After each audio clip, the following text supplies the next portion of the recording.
Welcome back to another episode of Reconnected here tonight with Mr. John Dailey. John is a dear friend of mine and colleague who works together with a lot of TerrorVision stuff behind the scenes with me. So we're going to be talking about a lot of that tonight. But John, it's been a while. Welcome back. Thanks for having me back on, Ryan. Very much appreciate it. You've been a little nervous. How come? We wanted to get you back. It's kind of scary going on live, but you know, you've gotten over it, and I'm glad. We're going to talk about some of the things that you've been doing behind the scenes to help you get over the nerves there. So, sure. First off, what's been going on? It's been like a year, and I mean, you've grown a lot in the last year since the last time you were here. First of all, well, thank you. I feel like that I was just getting fired up back then. And yeah, since then I've done a ton of random odds and ends for TerrorVision, including trailers and interviews and all this stuff. And with them, we kind of just started going steady for real. Which has been very cool. And yeah, what else have I done? I've met a lot of really cool people over the last year. You loaned me your bestie, who I found out lives like 20 minutes away, Dr. Will, which was very cool. And it's very cool to just, have a dude who you just don't have to explain any of this stuff to. He's already there. You can say this thing, and he's like, yeah. And you're like, I know you know what I mean. It's great. This is true. Will kind of knows at least a little bit about everything, which is always nice. He does. Yeah. What else have I been up to? I'm also been doing a bunch of another hookup from you. Actually, been doing a bunch of work on social media and behind the scenes at Brother Belial, which shout out Brother Belial. Everybody go and earmark that to go after the show and pre-order any titles you get your eyes on. There's a ton of new pre-orders up today, and I feel like because of my work with him, with Dustin, who owns Brother Belial, I feel like without looking, maybe I know what's in store for us tonight. I love how you've gotten multiple comments in the chat about your background. And right before we went on, you asked how it looked. And I said, very Wes Anderson. I love it. Well, this is the room where I process all the sleaze. So I think it's a good counterweight. It's a nice balance, yeah. To that, yeah. Sometimes if I hand something in to, at least once I handed something in to Brad at TerrorVision and was like, it was way too joyous and happy. And he's like, this isn't like what are you doing? And I'm like, he's like, it's because you're in that room, man.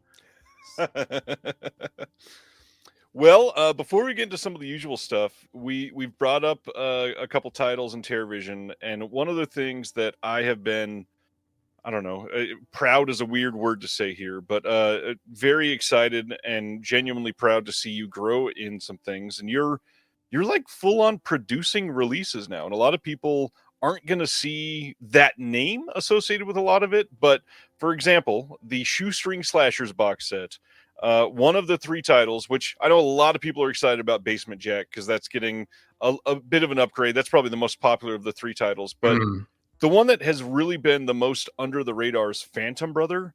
Mm-hmm. And you have owned that title. I mean, you moderated commentaries, did interviews, did a whole bunch of stuff to like immerse yourself in the cast and crew, and you created a hell of a disc.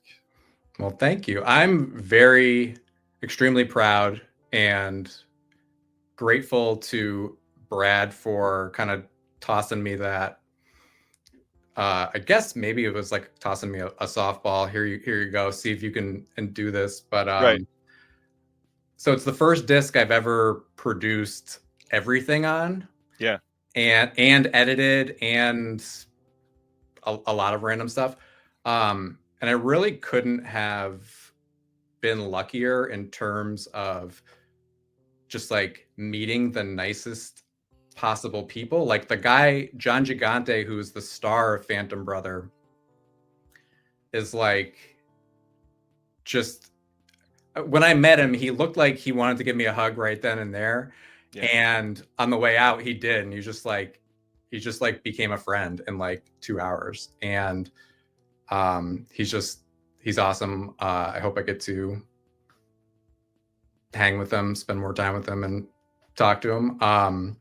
Very interesting stuff. And he actually ended up helping me find a couple other people, including because he made friends on this set with this dude, Rob Koch, who is a guy I was looking for because you look him up on IMDb and his first movie's Phantom Brother, but like the whole, like he's got this huge list and you're like, okay, you worked on Sling Blade.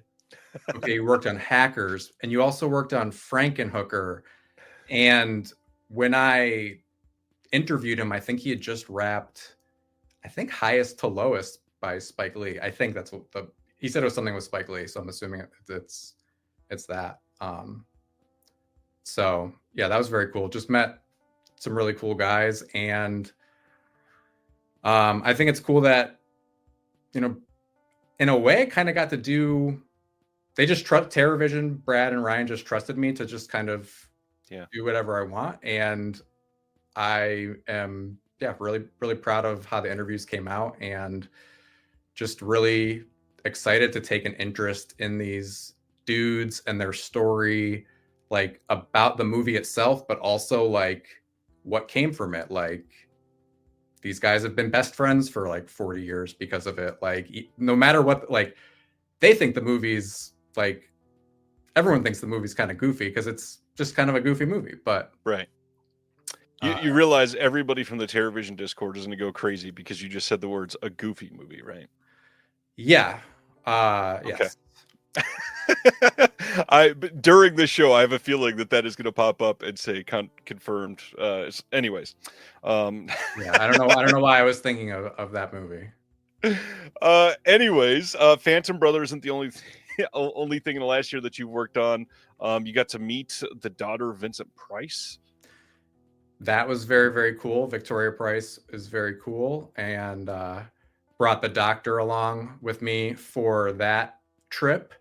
Unfortunately, I gave him and his whole family COVID, which I had never had, and it was like, we're like 4 years in, and I wasn't expecting to get COVID, but I didn't give it to her. Thank goodness. And that was really, really cool. And yeah, like the cool thing about that too was it was for 2 releases for BFI. One was the Oblong Box, which Will and I had watched the night before, and I think the whole group of 3 were like, yeah, it's the Oblong Box. I mean, it's good, but it's like, it's notable for things like he's in it with Christopher Lee, right? And it's like, you know, it's pretty good.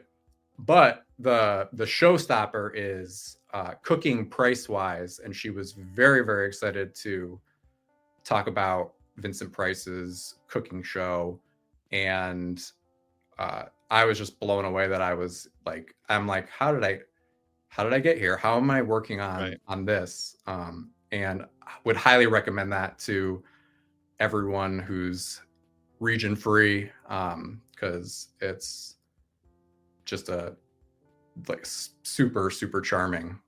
And it's super rare that we would even get a release of something like that. So I it's definitely one of those that I pre-ordered immediately on Brother Belial, because I was like, you know, I think that I'm going to have to get this one because I want to be able to show that stuff like this deserves to be supported.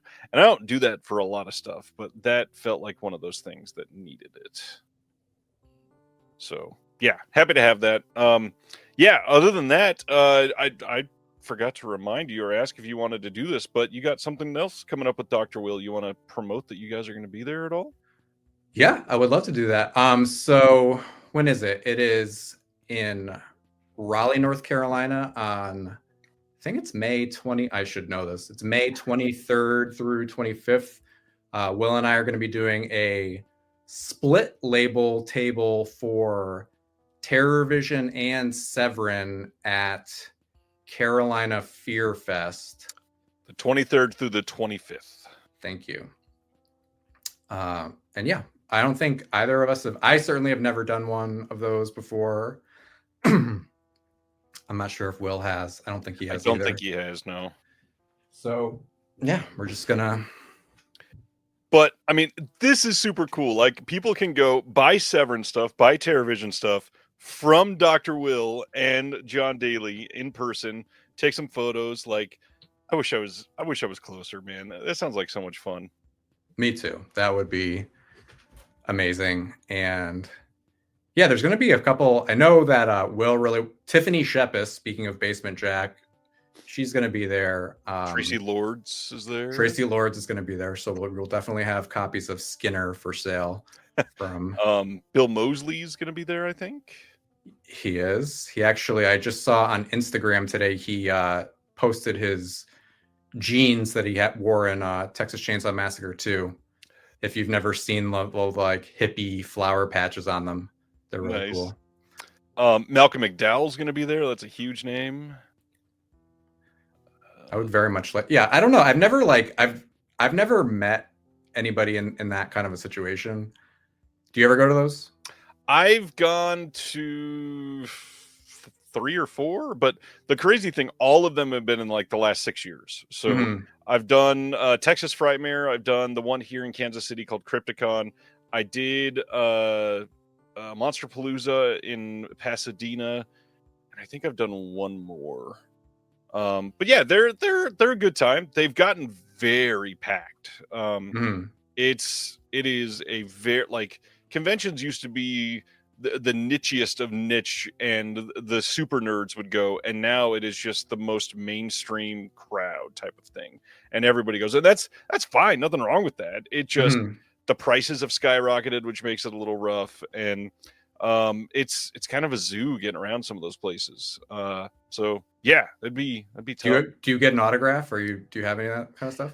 I've got a handful, but not really any from conventions. I don't really. I'm not super into that. I don't value that, I guess. I'm super into pictures and just being able to say, like, man, I actually spent a moment of this person's life with them, and that's cool to me. Actually, the other thing, because it's, especially if we go, I don't know what time this train gets to the station, but tomorrow is Dr. Will's birthday. It is. We will not be singing. Well, I won't be singing. You can sing if you want to. I think everybody can sing from home, but all in sync, yes. And actually, we're going to, because he's all I want to talk about. Apparently, it's his special week, and he's such a special guy. He was like, he had tickets to Gang of Four, their last tour ever, playing the album Entertainment in Full, which is amazing. And it took me a minute to even process. I was like, wait a minute, that's what's happening, because he's like, oh, but Fabio Frizzi, I don't know if I'm saying that, or if it's Frizzi or something like that. I think it's like that, yeah. Who does the score for Zombie and collaborated with Lucio Fulci over the course of 25 years, is playing in town on the same night. Ooh. And Will's like, I think I have to go to that. I'm like, okay. And then I looked and I was like, dude, he's playing in Charlotte the night before, and he's playing in Asheville the night before that. It's like Orbit DVD X Fabio Frizzi. Wow. So I was like, do you want to just go on Saturday? Yeah. And so we're going to go on Saturday, and then we're going to go to Gang of Four, and so that he can go see Gang of Four, and then I can then go see Gang of Four 2. Excellent. Which is going to be very, very cool. But yeah, we're as he said, we're testing the bonds. We're either going to be burnt to a crisp or inseparable. So we'll see. Big summer ahead. Big summer. Big summer for lots of reasons. Lots of good movies about to be dropping in the theaters. Lots of physical media about to release. And speaking of that, probably time to get into some recent watches and pickups. I know you've got a hell of a stack. You want to talk about what you've been picking up? Sure, I've been talking a lot. Do you want to do yours first, or do you? Sure, I'll do for it. mine. I really only have 3 this week, but they are 3 that are kind of huge for me. I'm really excited about all 3 of these. So first, I know a lot of people have seen this already, but the Beyond Special Edition that just came out, like this Nice. is by far the nicest thing that Grindhouse Releasing has ever done, and I'm sure that you've heard that many, many times. But a debossed cover on this little digipack that they did, 6-disc release is insanity. And as somebody that loves, Fulci, like we were just talking about, this is how you treat the maestro, and I am stoked to be able to have something like this. Oh, look who's here! Dustin's here. Hello, Says, I don't Dustin. really go to cons for signatures either, but one of my favorite pieces is the zombie steelbook from Arrow signed by Ian McCulloch. He was stoked because he's featured in the artwork. He's never seen it. That's awesome. That would be a rad piece to have. This one, actually, kind of these next two, I kind of felt the same way that I did for the Cooking with Price release. You don't really see a lot of these releases. So when Arrow came out and announced a V Cinema box set, Brad on the last episode of the TerrorVision podcast talked about if something doesn't do well the first time, for some companies, that's the only chance it's going to get. And I want to see more of these types of films get released. And so because of that, this is like one of the few big releases that in these last like 7 months, I went, I gotta get this box set because I want to make sure that more stuff like this gets empowered to come out from some of these labels. So the V Cinema box set is incredible. And then I don't remember what sale it was because it came like 3 weeks after I bought it. But I saw that this had come out recently and then went up for sale fairly quickly. And I had to support this with my money because this series is incredible. Documentary Now is one of the funniest shows of all time, and I never expected it to get a full series Blu-ray set. I had to be able to get it because TV on Blu-ray is getting more and more rare, and I have never not loved an episode of that show. So I'm glad to be able to have it, and just willing to share the word that everybody should own that thing because it's amazing. Very, very cool. I see my pal Odie is here in the chat. Hey, Odie. Odie helped me with second cam on those Phantom Brother nice interviews, so they can vouch. We met the 2 nicest dudes. Yeah. Well, are you ready? I've got a lot of stuff. I'll take a break. What makes the Beyond? Wait, do you have more stuff? No, go ahead. I was like, I'll just sit back and watch you for the next 15 minutes. Oh, okay. What makes the Beyond 6 discs, by the way? Well, they've got the original cut. They've got that new Freetsy cut with the composer's cut is what they're calling it because it's got a brand new score.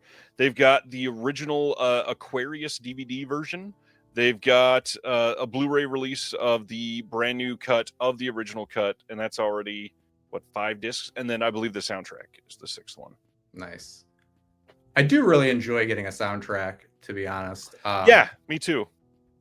I'm glad TerrorVision has been doing that more with Dance or Die is, I think, going to make, if you're into the whole thing, you're going to be like, this is actually might be the best part is that soundtrack. That movie required the soundtrack to come out with it. Yeah, it's like Sonic the Hedgehog 2 music. It's good. It's really good. Vegas style. What do I have? I have so much stuff. Let's start. I did this last time too. Let's start with the public library.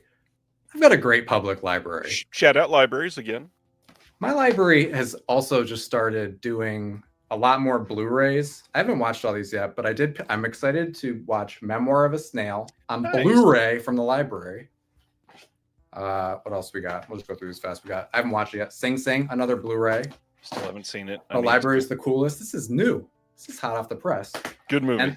And then the one that we finally did watch, Robin and I watched the other night, is Heretic. What'd you think of that one? I thought it was great. Did you enjoy it? I really, really liked it until like that second act where they go through the doors, essentially. Everything up to the doors I thought was incredible, and then everything after that just sort of lost its power with me.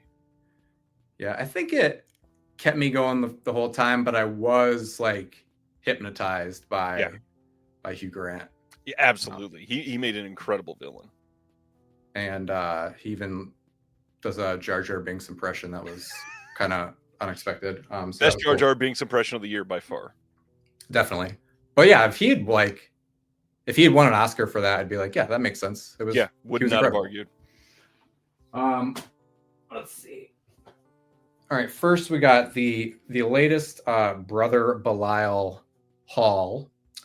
Got these all from there. Obviously been really enjoying Russ Meyer movies. Right. I have not watched Motor Psycho yet, but I did watch Up the other night. I don't know if have you ever seen this? I don't think I've seen Up yet, no.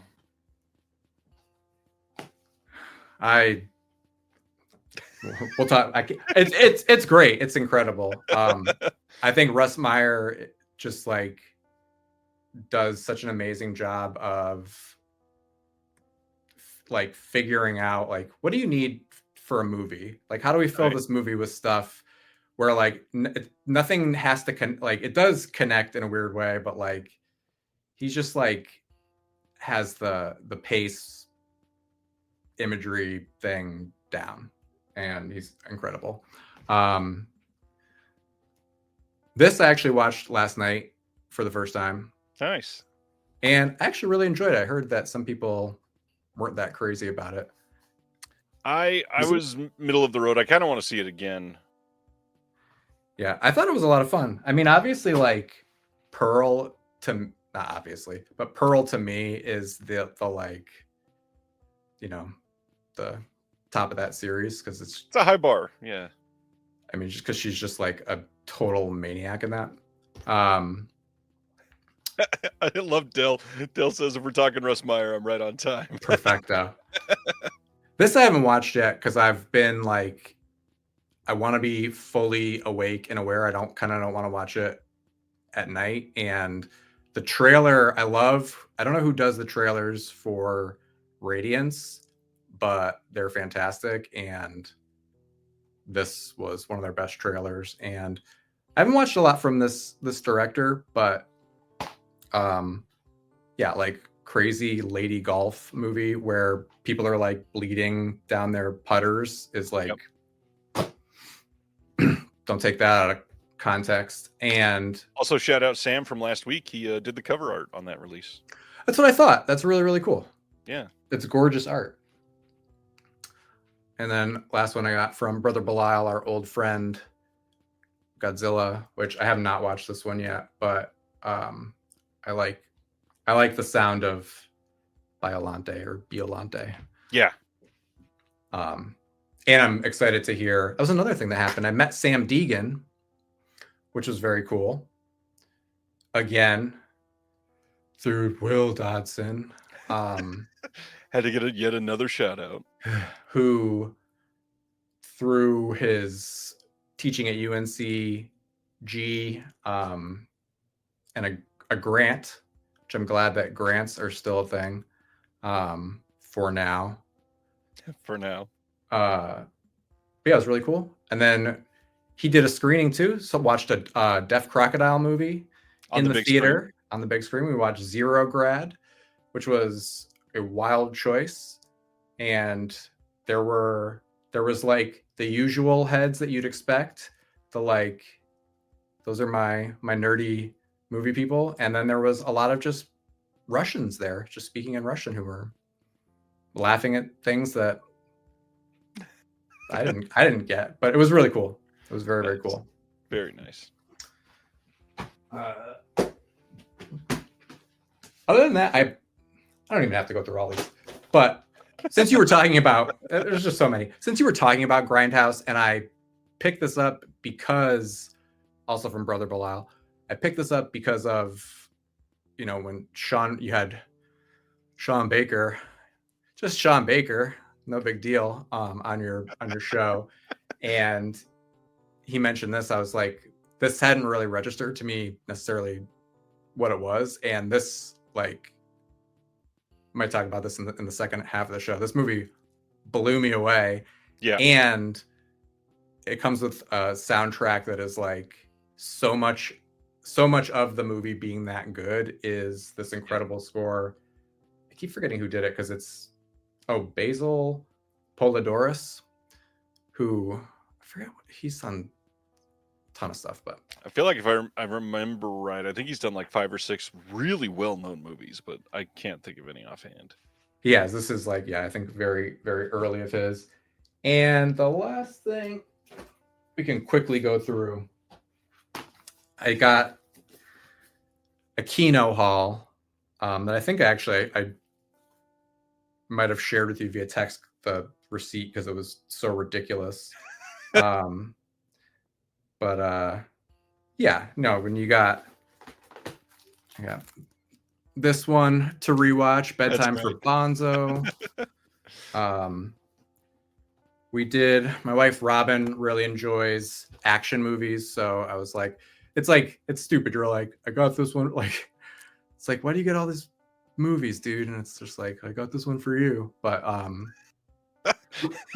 rewatch this. This is like, have you seen this in a long time or seen it? I don't know that I've ever seen it. I've been trying to reach back in my memories, and I can't place it at all. This is a very, very silly Tommy Lee Jones performance. It's like, I think he must have played Two-Face. Like, somebody saw this and were like, you should be Two-Face also. And pretty damn good. I was excited because it's by the director of Predator 2, which is just like, I think that might be my favorite Alien or Predator movie. I'll start the controversy now. Predator 2 is the one. What else can you say about this? It's good. It holds up all right. Speed came out the same year. I think Die Hard with a Vengeance. It's kind of like right in between those. So I can see it's like right in that crack. And Terry says the whole tone of that movie is hysterical. Yeah, I don't think I've seen it. I got to get there. But the rest, what do we got? We'll just go through them real quick. Can't Stop the Music. Nice. Woo. Lee Gambin commentary on that one. Yeah, it's like, I don't want to talk about what the fate of these people, what has all happened to them. But Staying Alive, which I watched for the first time, which kind of same story there, but directed by Stallone. I cannot imagine that people were ready for this much Frank Stallone on the soundtrack in the movie. And it's kind of also like, you know how in First Blood to First Blood Part 2, how much Stallone's body changes?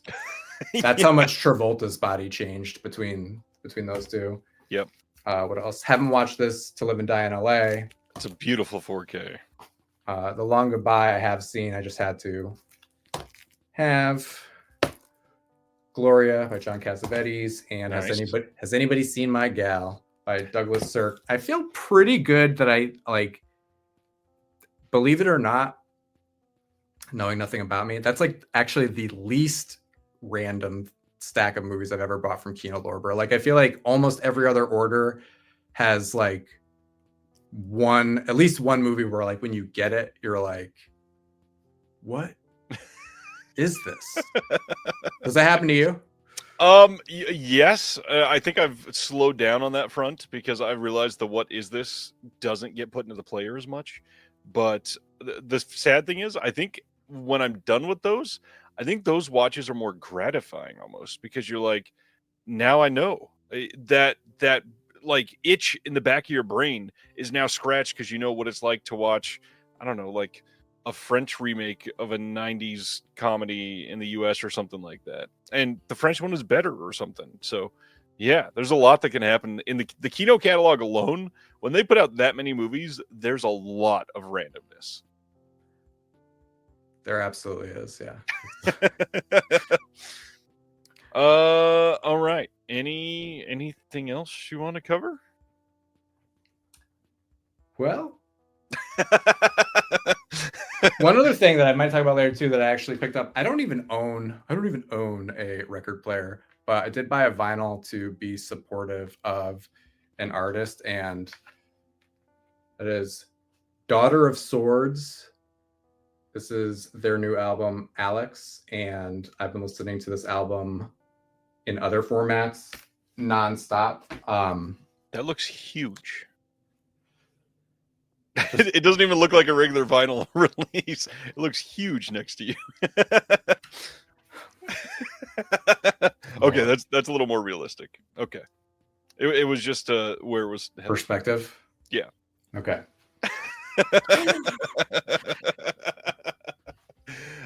Recent watches. We're going to talk about one of my 2 recent watches that I was able to put time into this week that I can talk about after the announcements tonight. So I wanted to lead in with that and say our discussion tonight, we're going to be talking about things that are creative influences on film and inspirations that filmmakers get from some of those, with one title in particular that we're going to give like a real deep dive into, and then probably going to mention quite a few other things associated with that. So be prepared for that. It's got a boutique physical release. We're gonna go in depth on all of that.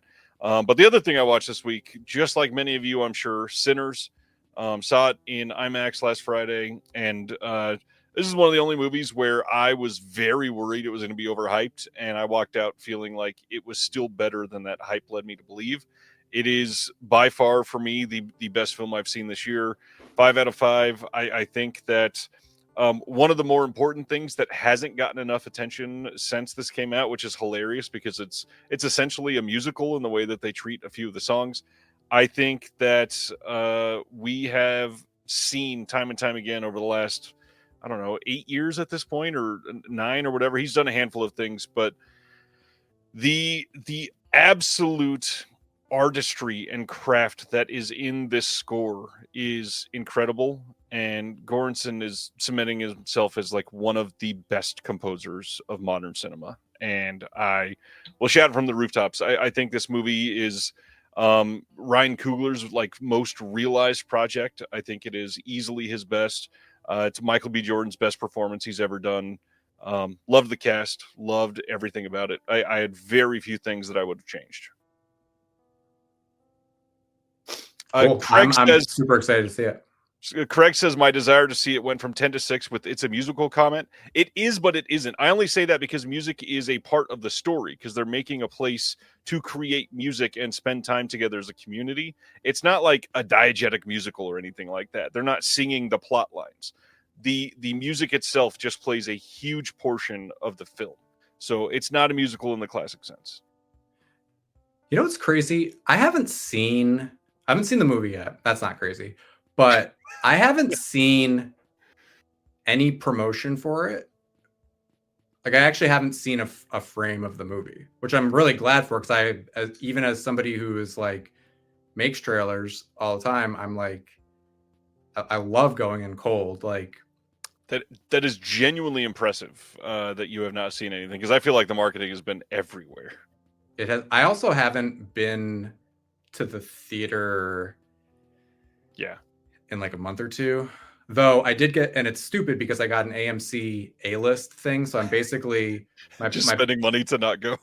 Yeah, no, my pal Odie was like, said that like the new late fees is just not using your subscriptions and just having them. That's the new version of that, and so I'm basically just paying late fees to AMC, which is fine because even though they're AMC, like I still like I want them to be there, and many of them have closed, and one close to me that if it was still open, I would have gone this month because it's closer to the stuff I like. But one of the secret things you can do is, if you're not going to be able to go this week and you know that, just reserve tickets anyway to make it look like one of your favorite filmmakers is getting more tickets sold. That's true, but I think if they don't scan it. They don't now. There's nothing to prove that.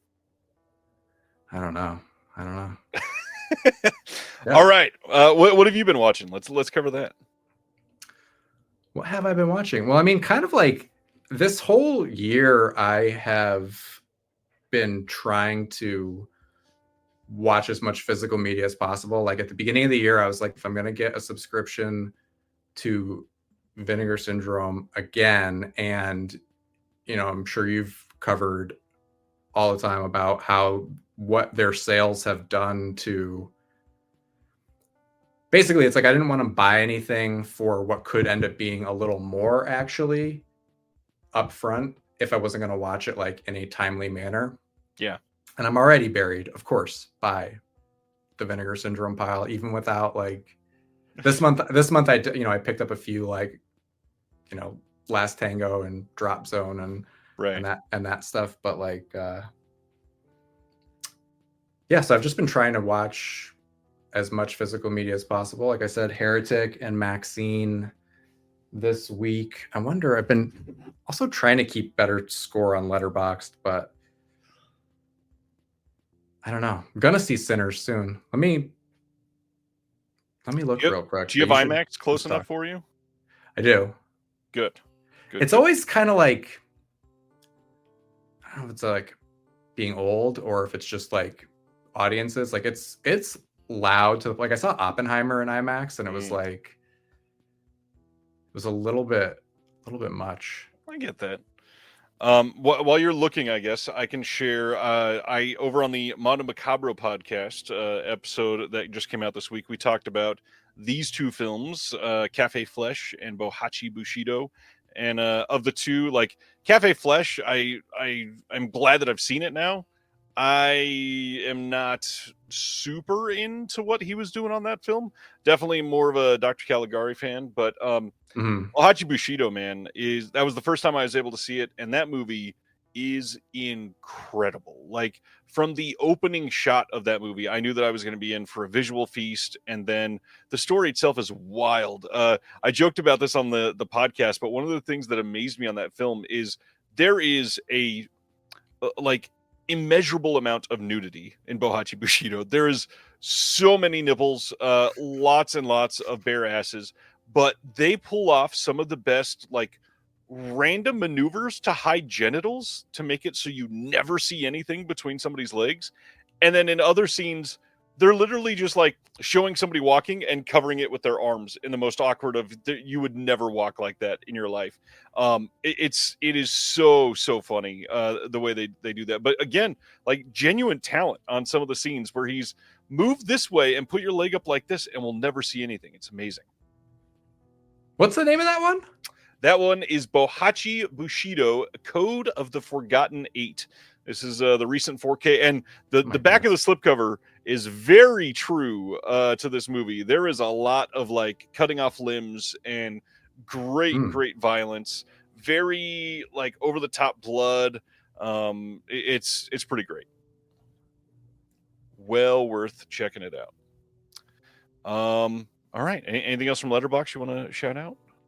I looked. I think I talked about a lot of them because they're in the stack. Really enjoyed A Real Pain, which I got out of the library. Good movie. And what else? Enjoyed. It was super messed up. I mean, obviously, it's like Vinegar Syndrome, but like Brimstone and Treacle was very interesting. Yeah. It was cool. Did you watch it? Have you seen it? Not yet. It is on my list for soon, especially after last week talking with Sam and he did the art for that one too. I'm like, yeah, this is one that I've been dying to see. It's just so much work right now. It's been crazy. Understandable. Yeah, I got a kick out of it. I thought that, it's basically, it's like Sting being kind of Malcolm McDowell-y. Yeah. And, but also there's some like pretty cool, like original music in there by The Police, which is just really cool. Yeah.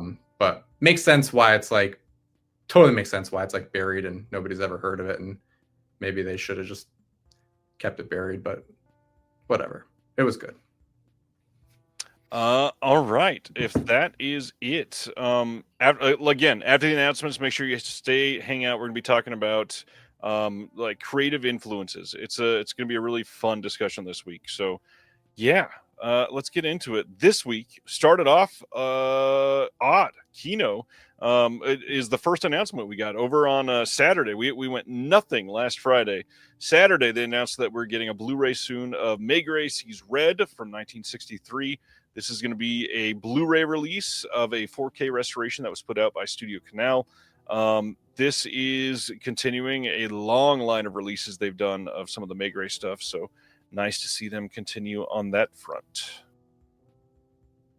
Then the next day, for some reason, I didn't even know this existed.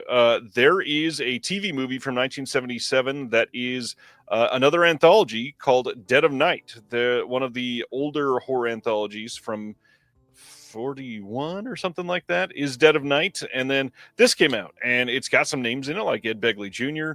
I have never seen this one, but man, this will be pretty damn cool to see. I love that they're still putting money into TV movies on Blu-ray. Not a lot of companies have been able to broach past that corridor, so it's nice to see them trying still. And directed by Dan Curtis, that's a big deal for a lot of people.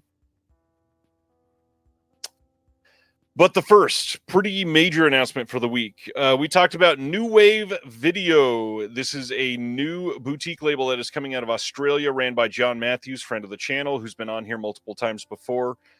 They announced that they're putting out a Blu-ray of Strange Circus from 2005. And the big association with this is a Shion Sono title. And Sono, just a couple years ago, was Me Too'd a little bit, was kind of canceled in the mainstream by a lot of people. In fact, Third Window had announced that they were going to be working on some of his films, and then as soon as that happened, canceled all of them and ate the cost. This is one of those titles that a lot of people had wanted. I have never seen this one. In fact, I'm not even sure if I've seen a Shion Sono film at all, now that I'm thinking about it. But they did announce that they do have new extras with Sono and posted some pictures of them with him in person in Japan. So if you are into that, this is going to be pretty cool for you. Yeah. Any thoughts on that? Do I have any? No, this train's moving. I know. I will. I love the first time I went on this and I didn't really know you. It's like that we're in a different mode now. Like you're gonna, like, your eyes are gonna be different. Like when you're like, okay, it's over, and we're gonna talk, and you become a different person again. But right now, let's go, baby. All right. If we're coming up to a station, let me know, and I'll be glad to pump the brakes. I am so glad that I was able to post about this. I know this helped a lot of people, but Hal Hartley did another 50% off sale on all of his box sets. The Long Island trilogy on Blu-ray is now officially sold out. The Henry Fool trilogy is officially sold out. Neither one of those are going to be reissued on Blu-ray. This is the best time to buy any of his films. However, the Henry Fool trilogy and the Long Island trilogy, I think both of them are still available on DVD. So if you want those, you can still get them, just not in HD. Now, that's not saying that somebody else couldn't put these out eventually, but at the moment, at least, Hal has had the rights to all of the films, and there is no plans to put those out again. So this sale is going until April 24th at midnight Eastern, which means you've got like an hour and 45 minutes left if you want to pick any of these up. So go ahead and open another tab while you listen to this. You can go check that out now. It is literally halhartley.com. Fairly cheap, good shipping. It's literally the best place to get these films. It'd be crazy if everybody left. Yeah, literally 0 viewers immediately, and everything on his website sold out. Next, April 22nd, Breaking Glass Pictures, which I believe is just a really small distributor that's popped up. They're working directly with one of the studios. Lost on a Mountain in Maine from last year, getting a Blu-ray literally 2 days ago now. This is the inspiring true story of 12-year-old Don Fendler, who, separated from his family by a fast-moving storm, must fight to stay alive while lost for 9 days in the remote wilderness of northern Maine. Don's disappearance captures national headlines and sparks a massive search effort, attracting hundreds of volunteers, including his own father, who fears he may never see his son again. This sounds like an interesting watch, at least. Stallone, baby. Just a producer. Sinners, already available to pick up in a 4K steelbook in the US. The cover art seems to be not making people happy on this one. I believe it's the UK release is definitely a more like striking picture. I'm not sure what is going on. I'm not against this. I don't think it's a terrible cover. It's obviously depicting one of the most pivotal scenes of the film, but this film is a lot more than just somebody standing in front of a door. So I certainly would have been happier with another cover. I don't hate it though. Good movie. Blue Underground is having a sale hosted on MVD's site and oldies.com. One and the same, MVD and Oldies. It's ran by the same people, so don't worry about that. Same prices and same shipping and all that. You get up to 75% off list prices on almost everything. That is going on through April 27th. Some of the titles are limited, so make sure you go check that out if you are into it quicker, because it could absolutely sell out. Blue Underground, you got much from them? I don't think I do. I'm like,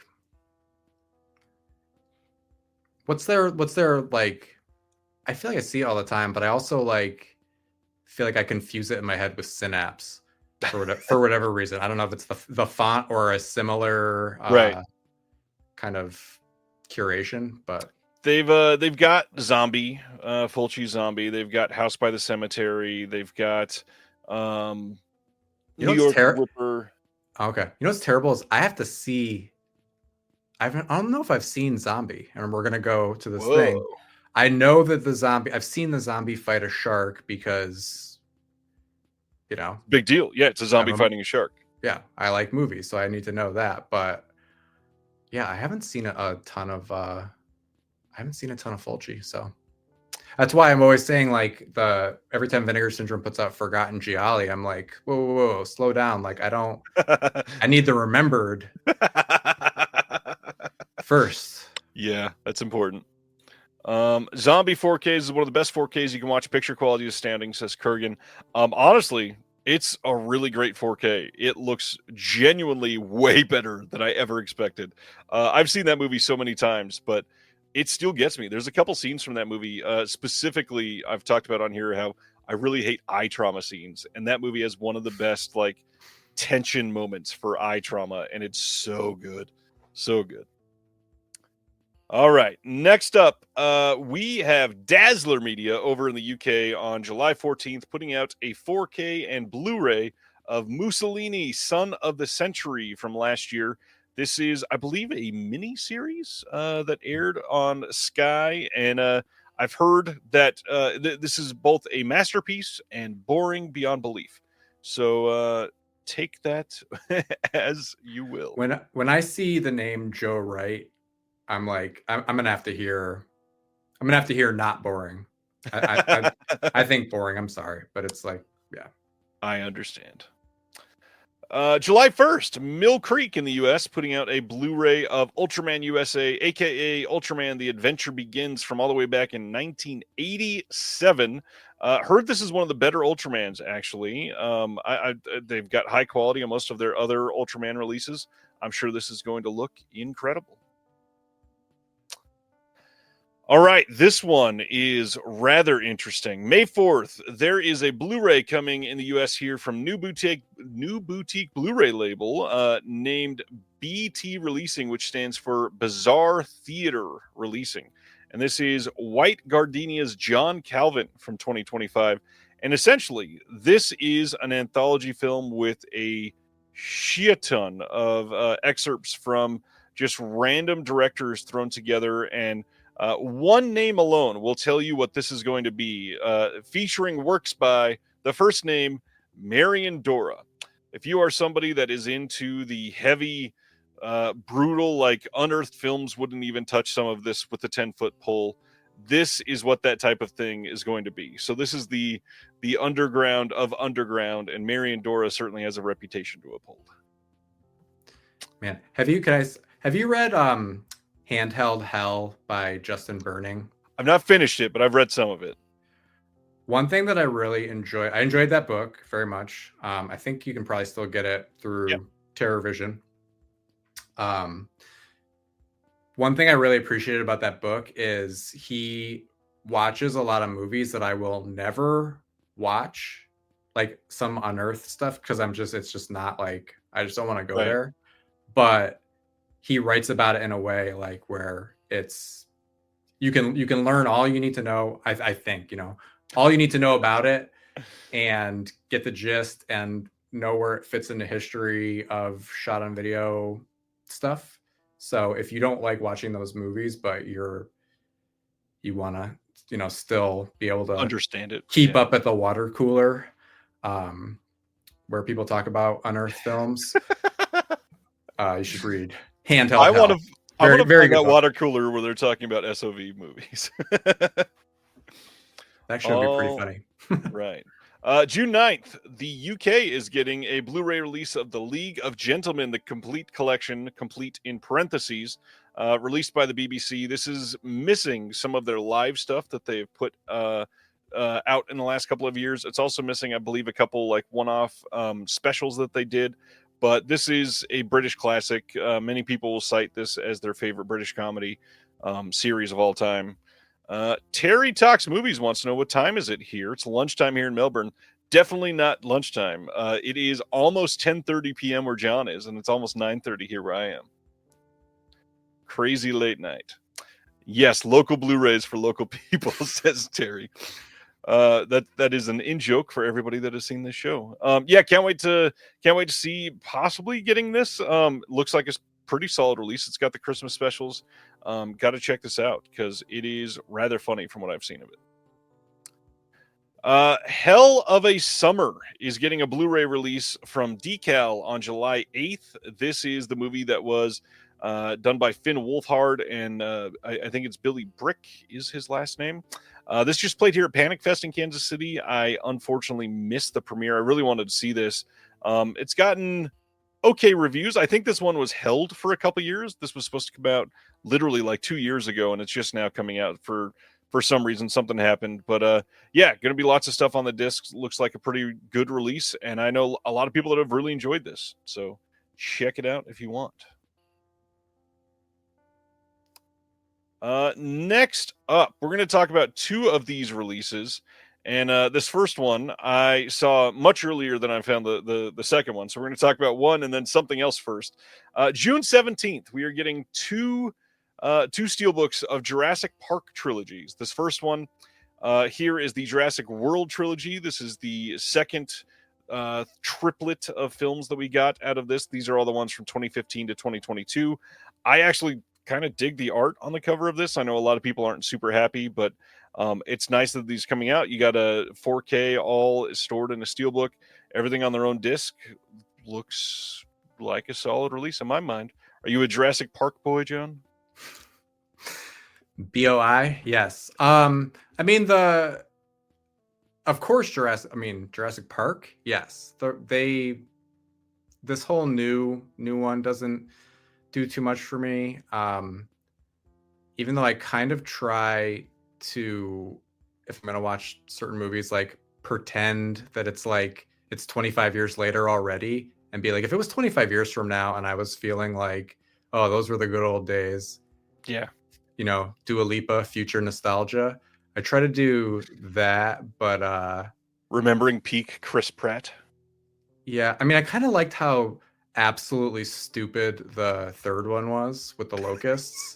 I love that you say that as multiple people are commenting it in the chat. Yeah. Well, I think they're saying, yeah, Jurassic Park 3, Jurassic World 3. It's so silly. Anyways, yeah, this is pretty cool. We'll talk about Jurassic Park more in just a moment, though. So random. Lionsgate releasing an Amazon exclusive 4K steelbook of Air America. This is the Mel Gibson film from 1990 with Robert Downey Jr. This just recently, I think it was last year, got a 4K release in the UK from Studio Canal. Lionsgate has the release rights here. Not a Lionsgate limited release, but it is an Amazon exclusive. That's really what I want to know, is what are they doing to choose what is a Lionsgate limited title and what is a Amazon exclusive, or not even Amazon exclusive. We're just going to release it widely. So maybe because Mel Gibson's in this one, I'm not sure. I've never seen this at all. I've not seen it either. I'm not surprised. Jurassic Park, though, this is the trilogy steelbook of the first 3 films, also coming out the same day as that steelbook that we were just talking about. These are 1993 to 2001, of course, and the big thing here, we are getting new releases of these. So the first one has added Dolby Vision now, and the rumor is that it got a new scan, because the first one, I believe, had like some pretty rough DNR applied to it, and it looked extra smooth on the previous 4K release. So supposedly these are going to look quite a bit better. I'm not sure offhand if part 2 and part 3 had Dolby Vision before, but now they all will. So, I mean, to me, like, if you don't have the movies, this looks like the perfect time to get these. And I love these movies. Me too. I can't believe that they're like, I know, again, late to the party, but like when movies get smoothed out and look weird, why is that even a thing?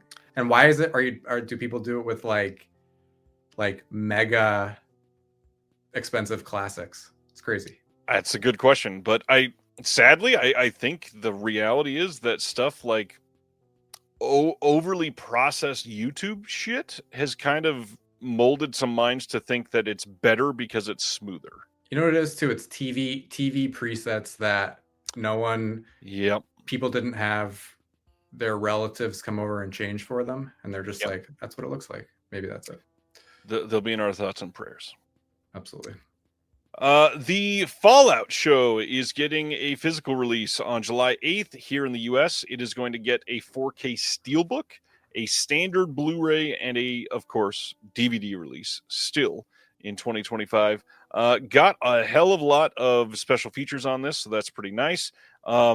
Decent looking steelbook. I've not watched the show, but I've heard that even people that played the game, seem to love this one. So I'm glad this is getting released, because it is Warner Brothers and MGM working together on it. It was a co-production. So that to me is at least something to be happy with, that streaming stuff is getting releases. I'll agree with that. Kino Lorber on June 24th is putting out Rustler's Rhapsody from 1985. This is a comedy western starring the one and only Tom Berenger. We get a new audio commentary with Heath Holland from over at Serial at Midnight, and he is working on that one with Max Allan Collins, the author of Road to Perdition. But I've never seen this. I got my pal Odie, who was in the chat earlier. I feel like if we were born whatever year we would have to be to like exist when this was in theaters, is the kind of shit. If I was like, hey, you want to go see Rustler's Rhapsody with me today? They'd be like, yeah, definitely. We would. That seems like exactly the kind of shit we would watch. In fact, makes sense. Going to our next one, Kino. We had talked about the Peacemaker when this got announced. This is getting its 4K release on June 24th. And this is going to have a new audio commentary with Steve Mitchell and Nathaniel Thompson. Also, another new audio commentary with Lawrence Lerman. This is going to have a 4K brand new scan. Paramount did this, and I'm sure this one will look pretty good. It's got a bunch of the old features that were on the older releases, and I still don't remember if I've seen this one, but I need to see this one. Nicole Kidman, George Clooney in 1997. That sounds like a fun watch. Seems like if your dad walked by the TV and it was on, he'd sit down, kind of a thing, kind of a movie. He's got to watch the rest now, unfortunately. All right, next up, oh gosh. So MakeFlix, taking advantage of the Wicked propaganda from the last year, they are putting out a Blu-ray in the US here of Wicked Witches double feature. This will have Sexual Witchcraft and Bewitched Housewives from 2011 and 2007. This ZPAM says, speaking of dads walking by, there you go. This is a pretty common softcore type thing for MakeFlix to be putting out. It's just a movie with boobs. Reminds me of some of Jim Wynorski's. The one and only. Fine. This pissed off a lot of people this week when I posted this, and I love that. What? Why get upset by this? Pearls are hard to clutch. If you still want to go over to MakeFlix and you're not into the breastploitation category, they're also putting out The Devil's Hacksaw. This is going to come out as a mod Blu-ray, now available. This is a 2025 film. It is a brutal tale of survival where no one is safe from the wrath of a mind driven to the brink, fully gutted with bonus features. What are they? Who knows, because they didn't tell us. Doesn't this look like a masterpiece? I like it. I think he's cute. I'm not against it. I'd watch it. Maybe. Speaking of Lionsgate Limited, I just mentioned those just a moment ago when we were talking about old Melly Gibson. June 3rd, they are releasing over only on the Lionsgate Limited site a 4K and Blu-ray release of Freaky Tales. This one also just played at Panic Fest, and I also missed this one. I really wish I didn't because I wanted to see it. This is starring Pedro Pascal, Ben Mendelsohn, Jay Ellis, and Tom Hanks, and some other names that you're going to recognize. This is all coming in a retro 1980s themed VHS package exclusive to the site. There is going to be an audio commentary with the writers, directors, some actors.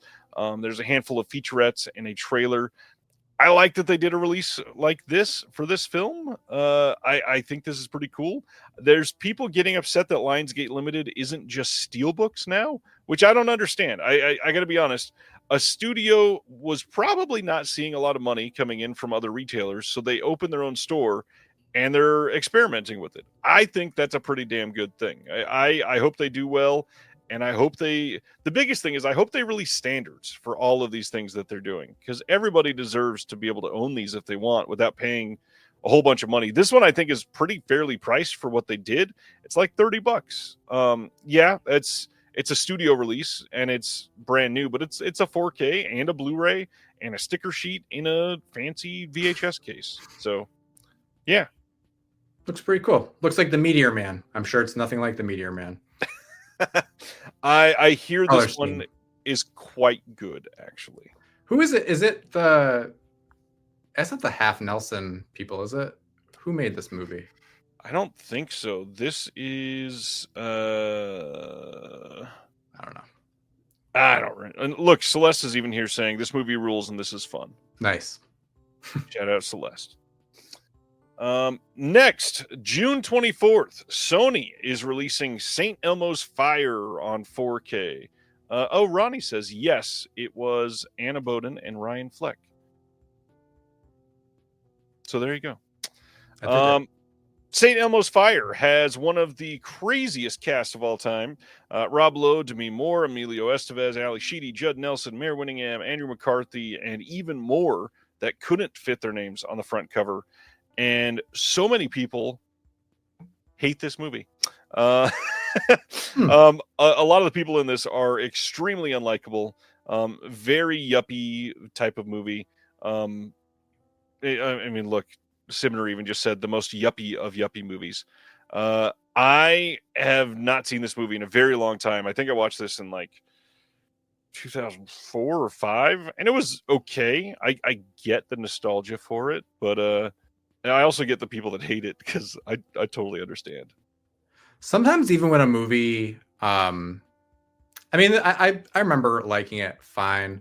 When Robin and I watch movies, a lot of times, even if we tune out of the story, we're like just kind of ogling everybody's like belongings and clothing and stuff. And I remember in this movie, in Ali Sheedy and Judd Nelson's apartment, like behind their couch is like this giant, what do you call it when you have like your wall as a whole, like a picture like Scarface would have, or like it's like a real photograph, but it's like the whole wall is like a tennis player being like a tapestry or a mural. I guess it's like a mural, but it's like a giant photograph of a tennis player. It's just one of those like, I want this room. All right. So yeah, this has no new bonus features, but it carries over a bunch of the extras from previous releases. This is primarily for people that want to see this and want to see it in the highest quality. So there you go. June 24th, 4K. I'm not going to read through all of these, but we did get the details on Looney Tunes Collector's Vault Volume 1 this week. This is coming on June 17th from Warner Archive. It's going to have 25 of the shorts that have never been included remastered on any DVD or Blu-ray release. And then it will also have 25 more that are never been on disc in HD. So these are 50 brand new to HD, but half of them have been on disc before. So this should make a lot of people very happy. And one more thing that we just learned today from the Extras podcast, Looney Tunes Platinum Volume 1 and 2 will also be back in print as of June. So if you are into classic animation, classic Looney Tunes, June is going to be special. Are you a animation or Looney Tunes dude? Total Looney Tunes fan. Kind of bummed at myself for missing the last one in the theater, but I'm very excited for these developments with Ketchup Entertainment. Had that. The best thing I saw was the day that happened. A guy on Instagram was like, "I can't believe my second favorite condiment saved the Looney Tunes." And somebody was like, "What's your first favorite?" And like all caps, he was like, "Honey mustard." And that felt appropriate to the appropriate tone. That's a damn good setup. And yeah, Silent Mandible says Speedy Gonzales and Pepe Le Pew in one disc canceled. Yeah, we finally got Speedy Gonzales cartoons in HD, which is awesome. I guess I didn't think about that. All right, going to our next one, and that is Kino releasing a wonderful movie, Road Trip, from 2000 on 4K. This is coming on June 24th. We have a brand new audio commentary by Joe Ramone from Hats Off Entertainment. The theatrical edition is the only one that got the 4K upgrade, and the uncut or unrated cut is going to be on the Blu-ray. So that'll be the same master that they had on the Blu-ray of the unrated cut from before. It's also got a bunch of the featurettes that they did. Now, a quick reminder for a lot of people, because I know this pissed off a lot of people that the unrated cut was not on 4K. This is likely not Kino's fault. Kino would have done the unrated cut on 4K if they were able to. There's a few reasons that they probably couldn't. One, it's quite possible that the negative for the parts that were cut out from the unrated cut just simply don't exist anymore. So they couldn't get a 4K of those ones, of those scenes that they cut. The other thing is there are licensing issues that come up on some of these. So if you are, finding music in the film or a somebody's likeness that's in the cut scene but wasn't in the film, they still have to get the rights on that, and that can cost a studio a lot of money if they don't have it. And unfortunately, with it being a new format, this is something that absolutely could cause a lot of problems. A lot of people are pissed, and I don't think you should be, because again, Kino didn't look at it and go, I see that we could do the unrated cut, we're just not going to, though. Of course they would want to do it. There's all kinds of shit that can happen, though. So just not saying all companies are benevolent or anything. Just realize Kino is not like poo-pooing at your money. They want you to buy this. And if they could have done the unrated cut, they would have. Have you seen Road Trip? I worked at Blockbuster around the time that came out. So I have seen it. I'm torn between rewatching it between my love for Tom Green, and I have a very, very short list, I think, of certain artists that I don't like. And Todd Phillips is one of, I just think his movies are mean in a way that's not fun. And I don't know if he was there yet at Road Trip. I think he's like all the way there by The Hangover for me. And I don't know. I don't know. I don't think he's very fun. I get it. This movie is fun. Good. It is worth it. I love that DJ Qualls kind of kills it in this movie. Good stuff. Check it out if you've never seen it. This is super random. I'm so stoked that I happened upon this. Two Player Productions is putting out a second pressing of Double Fine Psych Odyssey. This is a series that played from 2023 to 2024. It is a whole bunch of episodes together about the video game Psychonauts. And stuff like this is super rare to happen. For them to be able to put out a second release of this is really damn cool. It is an 8 Blu-ray region-free set, is a full box set in a rigid pack. It also has an 80-page booklet with it. And that is, I mean, first of all, super rare, again, that you could even get this. But to be able to do it, have it do well, and be able to print it again, hats off to them. Like, that is an achievement, genuinely. But maybe the biggest news of the week, we are seeing the rising from the ashes of Mondovision. This is the company that infamously put out the release of Possession that came out, a decade ago now, something like that. The super velvet box set that everybody was after. And what's great is they said this is a limited edition release. We're only doing 2,000 of these, and then peculiarly, you can pick it up for like the next 5 years. 2,000? Probably not. It was probably a little bit more than that. But they just went silent and did nothing else for years following that, because the director of Possession and the director of what we're about to talk about here passed away, and they were working with him on a bunch of his releases. Well, finally, out of nowhere, they have announced that they are putting out on the Silver Globe on 4K here in the U.S. This is the first time this has been released on 4K. It was released on Blu-ray last year by Eureka. In fact, I think the standard edition of that disc just dropped.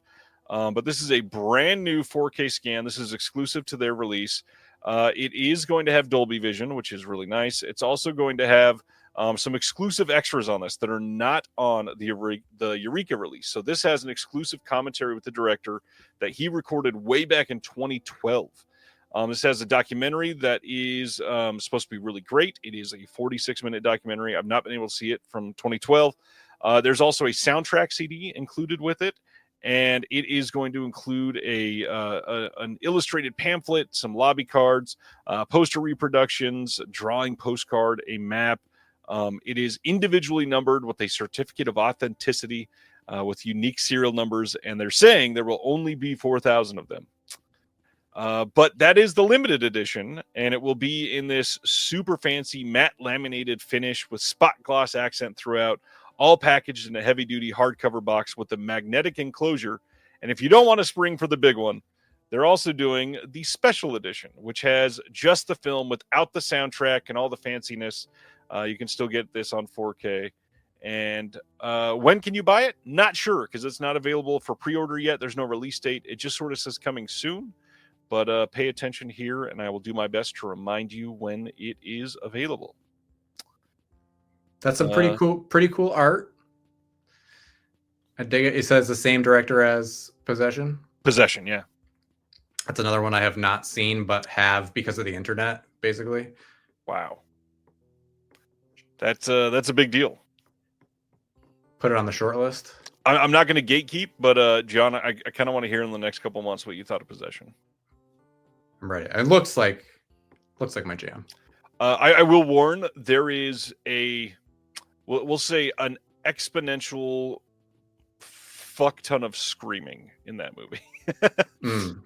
It is so much. Absolutely a lot of screaming. I think I'm used to it, honestly, but like watching a lot of Vinegar Syndrome stuff late at night too. Like I find that often if I do fall asleep, like, and I'm wearing headphones, I'm awoken by the incessant screaming of the third act, which seems to be most. So I'm ready. Kurgan is asking, how fast would that limited sell out, you think? I mean, I don't know. I think this is a highly coveted film, but also the fact that the box set of the 3 films from Eureka came out last year, I think that's going to limit the number of people that are going to upgrade to 4K on this one.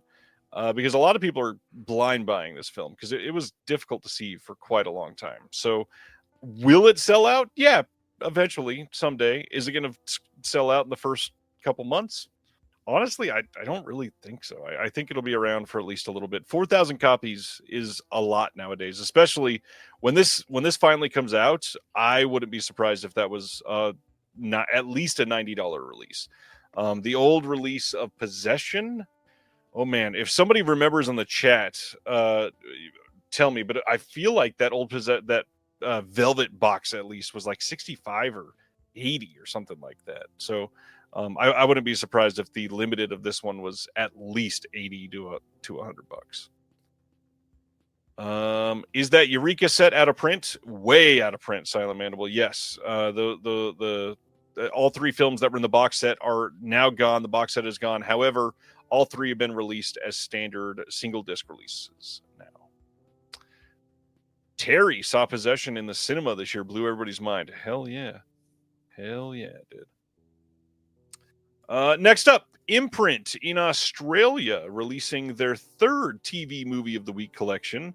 This is limited to 1,500 copies, and a hard box will have a case for every single film. We've got Fame is the Name of the Game from 1966. This is the first time on Blu-ray anywhere in the world. Brian Song from 1971, which has been out on Blu-ray before and doesn't have any new features, unfortunately. And then A Matter of Wife and Death from 1976. First time ever on Blu-ray. That one will not have any bonus features at all. But the first one, Fame is the Name of the Game, is going to have a new audio commentary with Gary Garani. And I'm so glad that they're, again, continuing to release TV movies on Blu-ray. It's rare. I'm stoked that they're able to do it. All I can imagine is those three titles being Jeopardy categories next to each other. Yeah, absolutely. Absolutely. All right, carrying right along. June 10th, Decal and Bleecker Street putting out a Blu-ray release of The Friend from last year. This is a movie with Naomi Watts and Bill Murray, who are falsely identified on the cover of this with a very blurry dog in the foreground. I've heard this is good. I've heard this is actually a cute movie, but yeah, never seen it.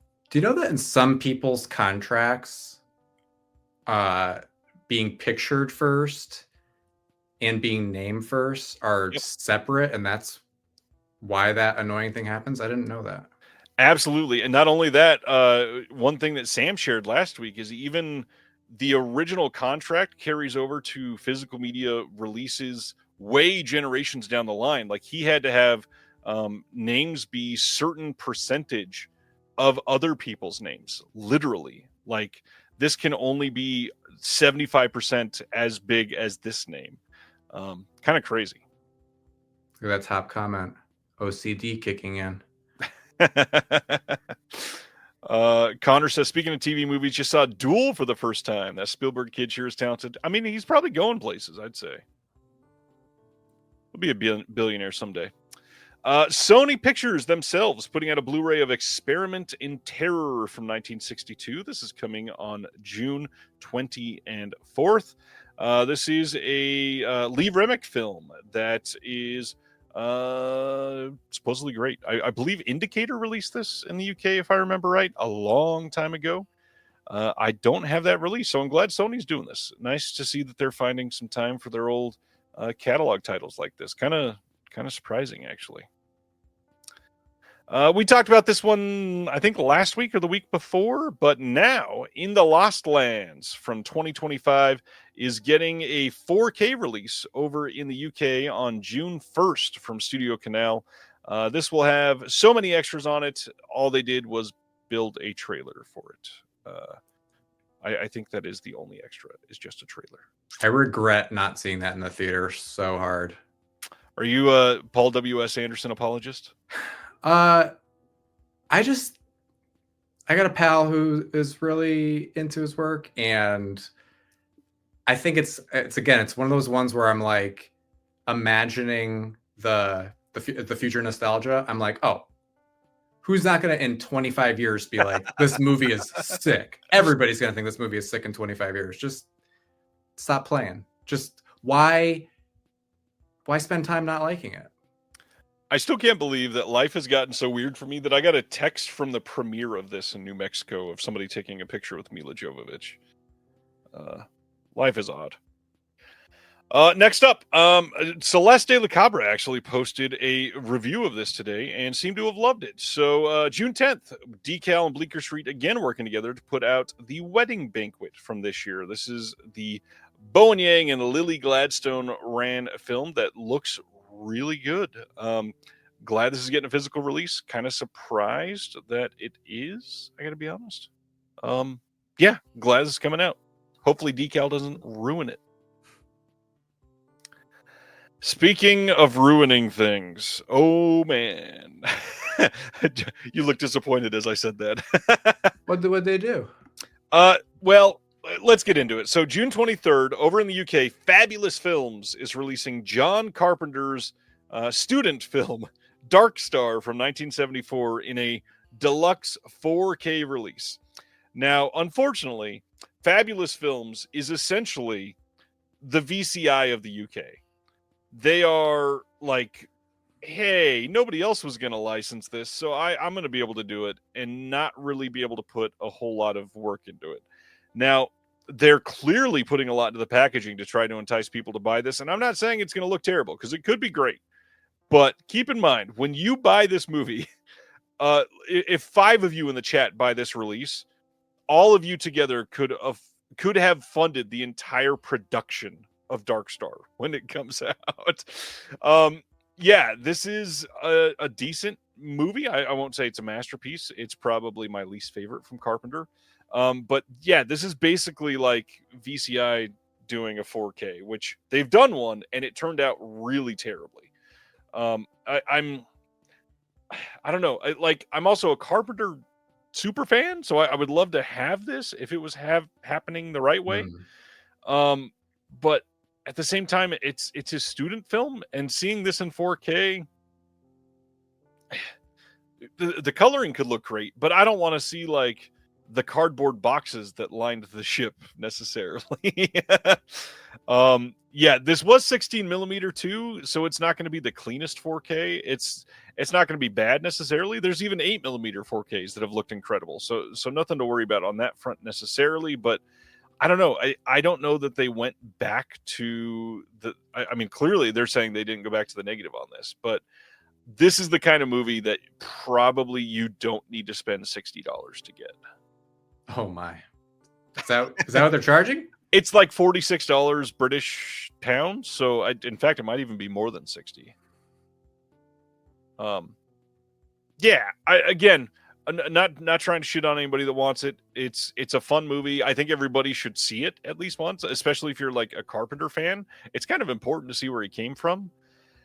But I mean, oh yeah, and Sibner brings up the tariffs. I mean, it'll be at least 10% added on for that. So, yeah, just keep in mind the VCI. Speaking of, owns Dark Star in the U.S.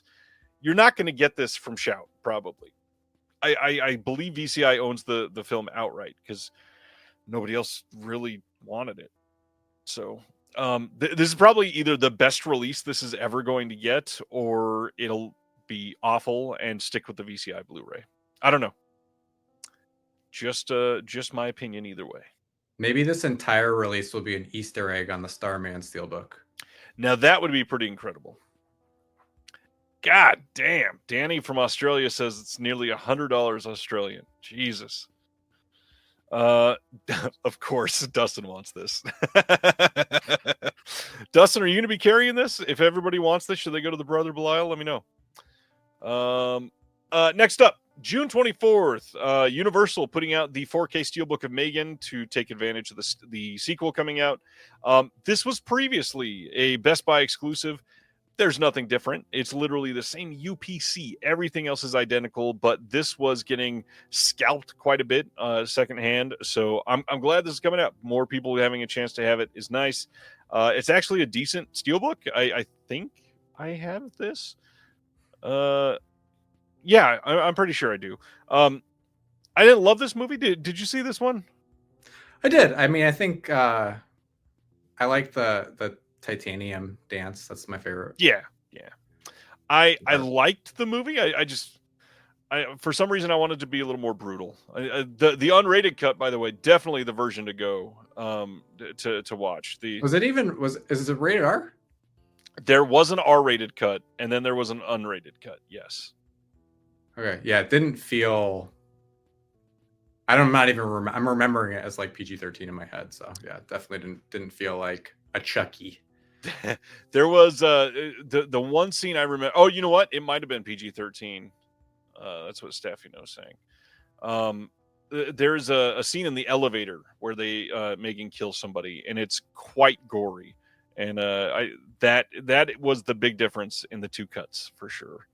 I think there was a couple other small. Okay, everybody's saying it's PG-13, so good to know. I was mistaken. Indicator had some announcements today. We got HMS Defiant, also known as Damn the Defiant here in the U.S., getting a release. This is a 1962 film. This is coming out on July 21st, only in the UK. These first four releases that we're going to talk about in one group are UK-only releases. This is Alec Guinness and Dirk Bogarde. This is an HD remaster. We've got two presentations of the film just where they changed the titling, depending on which one you wanted to go with. They've got all kinds of archival extras on this, a couple brand new interviews from the last handful of years. Imprint also had put this out previously, and I believe they got the Imprint extras for this, but you're going to have a booklet with it, as usual, with the limited release of this one. And then they're also doing The Taming of the Shrew from 1967, which I believe Imprint also did this one, if I remember right. This is the one with Richard Burton and Elizabeth Taylor. And on this one, they've got a brand new audio commentary with Alexandra Heller-Nicholas and Josh Nelson. There is a couple brand new features and then a whole lot of archival extras as well. Again, with the booklet, as usual, in the limited edition. And going to, oh, look, yeah, Terry just confirmed Imprint also did Taming of the Shrews. Then we've got The Hireling. This is with Robert Shaw and Sarah Miles from 1973, Blu-ray only, UK only, July 21st, like I said. And this one I've heard is quite good. The poster kind of leaving a lot to be desired here. It's sort of minimalist, but it's not bad necessarily. It's just not one that I see and go, damn, I got to see that. But this is supposedly really great. We've got interviews that are brand new with a bunch of people associated with the film. And for a film that's 50 years old, that's pretty rad to be able to get those. Actually, do see that poster and say, I want to see that. I don't know. That's good. What the hell is that word? I've never seen that word before. Yeah, that got me at first too, for sure. Yeah, we've got Larry Karaszewski doing a trailer commentary from 2021 on this, a booklet with the limited release as usual. Yeah, I think I kind of want this one. You know what it was? Because I saw Robert Shaw in whichever James Bond film. He's like super young. It's like, maybe it's like You Only Live Twice. And I was like, damn, I need to see more Robert Shaw, because he was not grizzled whatsoever in it. And I was like, I didn't know. I love moments like that where you see an actor that you've seen at least a handful of times that you're always just like, yeah, I recognize him. And then you see it again in something else and you're like, oh, like they can act. This is amazing. Yeah, he's pretty incredible. Kubrick Lover says it's From Russia with Love. Thank you. It is From Russia with Love. Thank you. The Dresser is the next indicator title. This is from 1983. Also a UK only title, like I said. This is starring Peter Yates. This is starring Albert Finney, and it's directed by Peter Yates. This is a film set during the Second World War. And this one, again, also supposed to be great. Looked up some reviews on this, and it seems like a winner for sure. Lots of new interviews with people associated with this. Again, Indicator's kind of been doing really great on extras, as usual. I've said it before. I've said it many, many times on here, but they are literally one of the most consistent boutiques out there. Just a block of extras on the back of every single one of their releases. Did not realize that. Paul's pointing out this was another Imprint release previously. So we're seeing that pattern again of Imprint releases coming out time and time again from other labels in other territories. Then Eureka got in on the game today. Lots of UK stuff, but we're going to talk about at least one that's going to be in North America as well. July 21st, UK-only release from Masters of Cinema of The Sons of Great Bear from 1966. This is a DIFA film, a DIFA German Western that they worked on. DIFA is the cinema over there that Deaf Crocodile and Eureka have recently been working with some of their animated titles on. This is going to have a limited edition collector's booklet with new writing by a handful of people. We've got new commentary by Western scholar Jerry Barrett. There's a new discussion on the film in a global context with Austin Fisher. A new visual essay on the depiction of Native American life in The Sons of Great Bear by Lee Broughton. Some archival stuff. Either way, like, this at least sounds very interesting. I love Eureka's slate this month. This all sounds really great. No German westerns for you? I know nothing. It looks cool. I keep thinking that's like, looks like De Niro in the picture. Yeah. What year is that from? 1966. That's probably his dad. That was old Bob De Niro. Yeah. July 28th on 4K in the UK, they are also doing The Old Dark House from 1932. A 4K of this movie, first off, amazing. Just a handful of years ago, this was thought to be a lost film, and now we are going to have it on UHD. This is, of course, directed by James Whale, starring Boris Karloff. This movie's amazing. Have you seen this one? I have not seen it. This is one that I think, knowing some of the stuff that you like, I think you'd really appreciate this one. This one has all of the extras that they did on their Blu-ray release of The Old Dark House. I'm glad that they're doing this again, but no new extras is... It's again an overloaded release. Try not to complain at all, but for the people that just got the Blu-ray in the last few years, it would have been nice to see at least one new thing thrown on here. But yeah, the fact that this will have like a Dolby Vision HDR grade on this is crazy. This was a lost film just very recently. I love that. Love that. Next up, another classic getting a 4K release. High Noon from 1952 is getting a 4K release in the UK from Eureka on July 28th. This is Gary Cooper and Grace Kelly in this classic Western. This one is another one that they had released previously on Blu-ray. This one does have some new extras on here, though. We've got a new visual essay and a couple others. This one is going to have a making of doc and, again, Dolby Vision HDR on High Noon. I love that. Love that we're getting... the just the best possible attention to these films. Kind of crazy that they're doing it.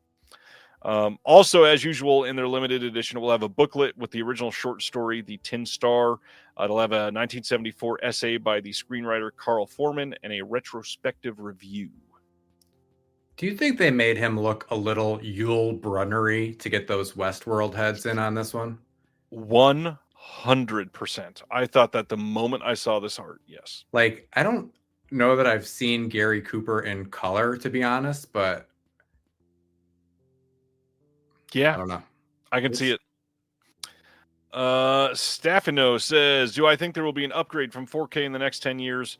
I don't think there will be an upgrade physically from 4K ever, actually. I'm pretty dead set on the fact that I don't think we have not only just the technology, but the consumers for it. We barely have the consumers for 4K right now. If we were to disenfranchise these again and splinter out into 8K or even higher, no, I don't think you have the people that are going to shell out to buy these movies yet again.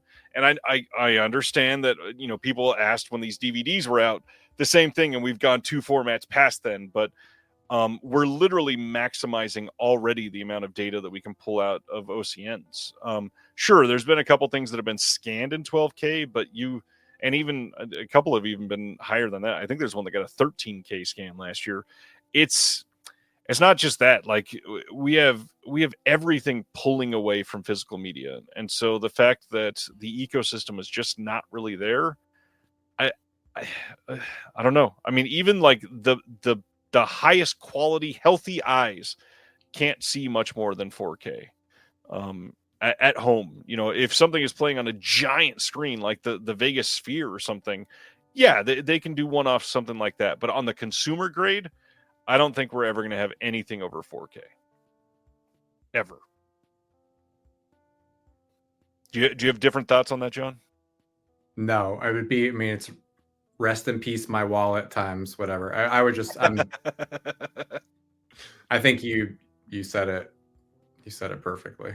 And Craig in the chat is saying 4K is the same resolution that you see films on the big theatrical screens. There's literally no point for higher resolution in your home. Agreed. I mean, again, some of these have been scanned in higher things, but that's literally film preservation. That's not for consumption. You don't need it. You're not getting more data visually out of it.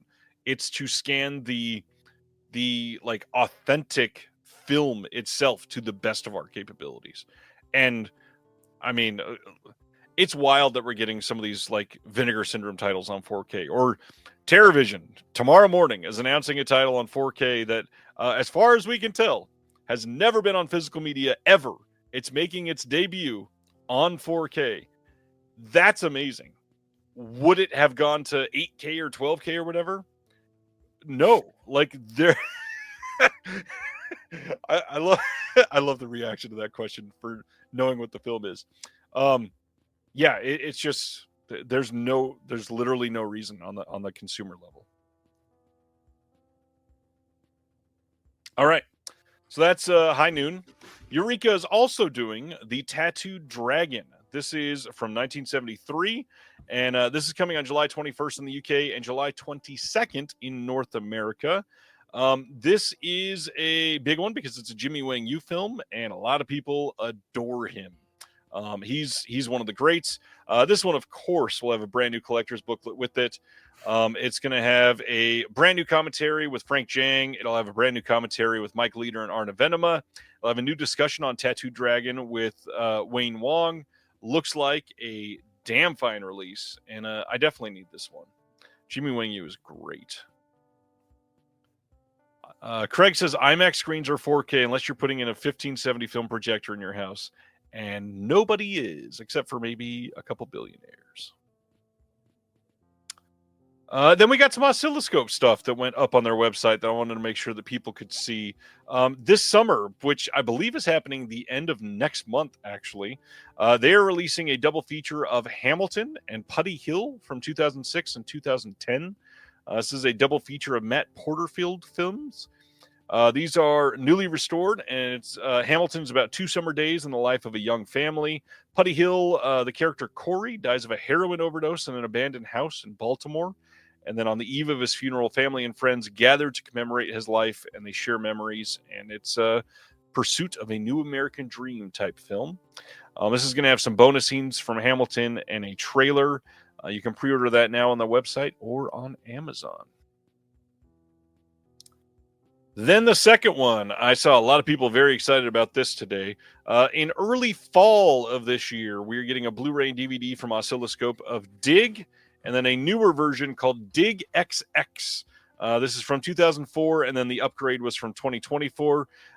The synopsis here: 20 years ago, Sundance was rocked by Dig, Ondi Timoner's genre-topping rockumentary about 2 Gen X bands and their journey to all-rock glory.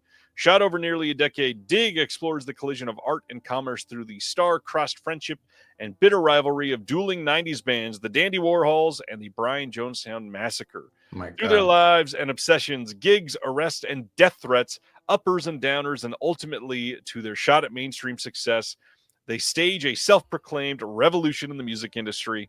And then Dig XX, they have a bigger, better, crazier, expanded reimagining of the original cut.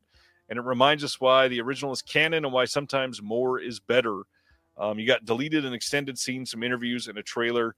I am really happy to be an Oscilloscope subscriber and to be getting this one. I cannot wait. What do you get in an Oscilloscope sub? The Oscilloscope Sub is their next 10 titles on Blu-ray or DVD. I think the DVD one is $120. The Blu-ray one is $140. And the whole time while you're a subscriber, you get a 50% off discount on all of their back catalog too. And they, similar to TerraVision, they will take care of you. If there's a title you don't want, you just let them know and they'll skip it for you. They're very accommodating. They've got like a concierge email where if you need something, you just reach out and you've got access to them, and they'll help you through their catalog, check out something for you, provide some info, anything you need. They are incredible behind the scenes. Very cool. And the last one from them is Universal Language. This is a newer film from last year, coming in early fall from Oscilloscope again, Blu-ray and DVD.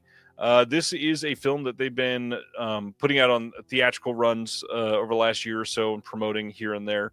And I've heard nothing but great things about this movie. Very eager to see this one as well. This one will have a full audio commentary, deleted and extended scenes, a trailer, and it says many more. Not sure what that will be, but they've really been leaning heavily on this title. So glad to see this one finally coming out on Blue. And eager to see this one. Dig the art.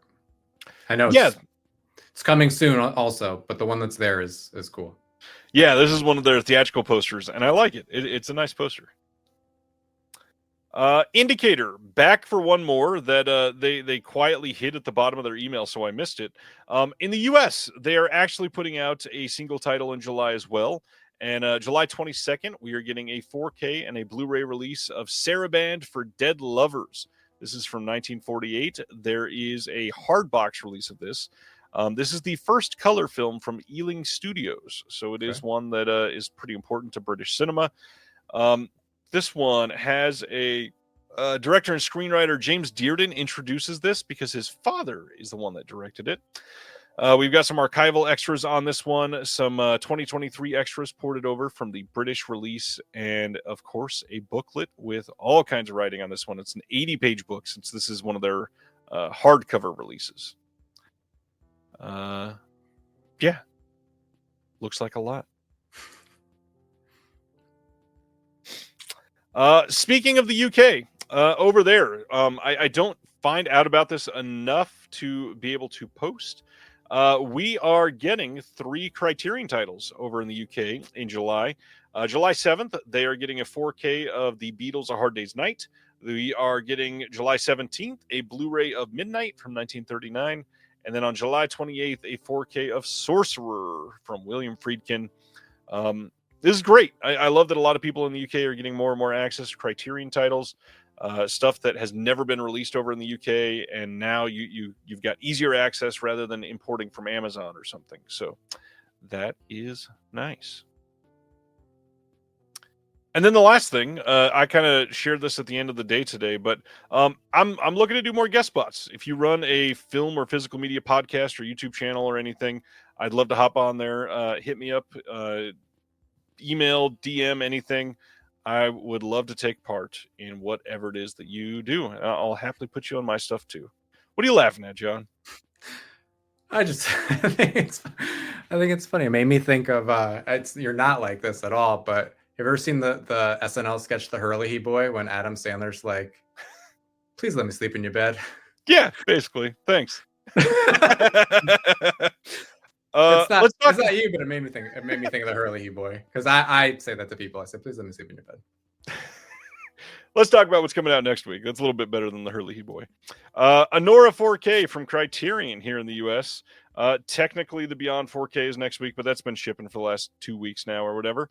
Time Cop 4K has been showing up at people's houses. Mm-hmm. We've got those 3 Clint Eastwood 4K titles next week. We got Dirty Harry, The Outlaw Josie Wales, and Pale Rider.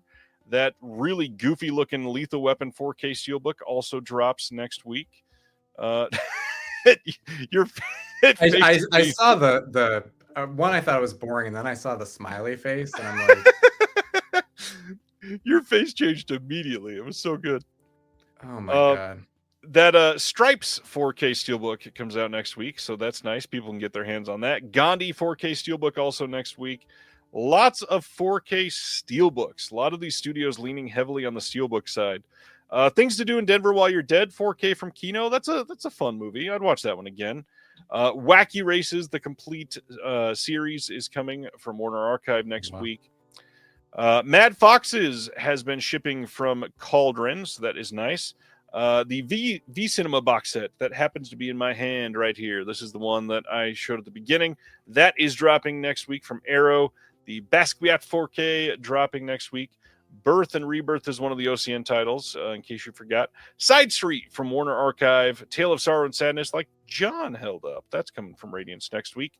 Cries and Shadows, the Cauldron release, is shipping now, like I said. So I need to get that one in. Oh, I pre-ordered that with something else, I think. Prince of Broadway, another Sean Baker title from Criterion, also coming out. 3 The Hard Way, Clean and Sober, and Springfield Rifle, all from Warner Archive, coming out next week. Next week is a pretty big one, unfortunately. Full Metal Jacket 4K getting in another steelbook. Girl with the Suitcase from Radiance coming out next week as well. Suddenly in the Dark 4K from TerraVision. Unfortunately, I don't think we'll be shipping next week. I believe that's the next batch after that. Should be soon, but definitely not next week. Star Trek Section 31 4K dropping next week as well. Lily from Warner Archive, and Posse from Kino Lorber. Paddington in Peru, the U.S. release, which is a Blu-ray. Don't forget, that is a 4K over in the UK if you want the better release there. The Magnificent Chang-Chi from Eureka getting its release next week. Swept Away 4K from Raro.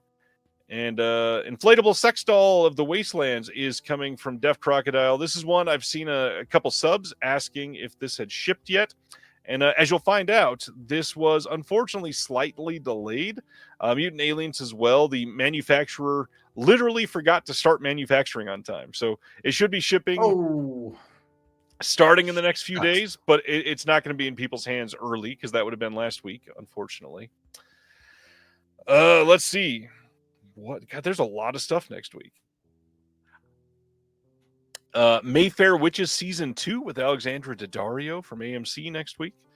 The Bermuda Triangle from Kino Lorber. Rick and Morty, the anime. Another Pokemon Detective Pikachu 4K Steelbook. Place Further Than the Universe. I think that's from Shout. And then, gosh, a lot of this. Empire of the Dark from VCI.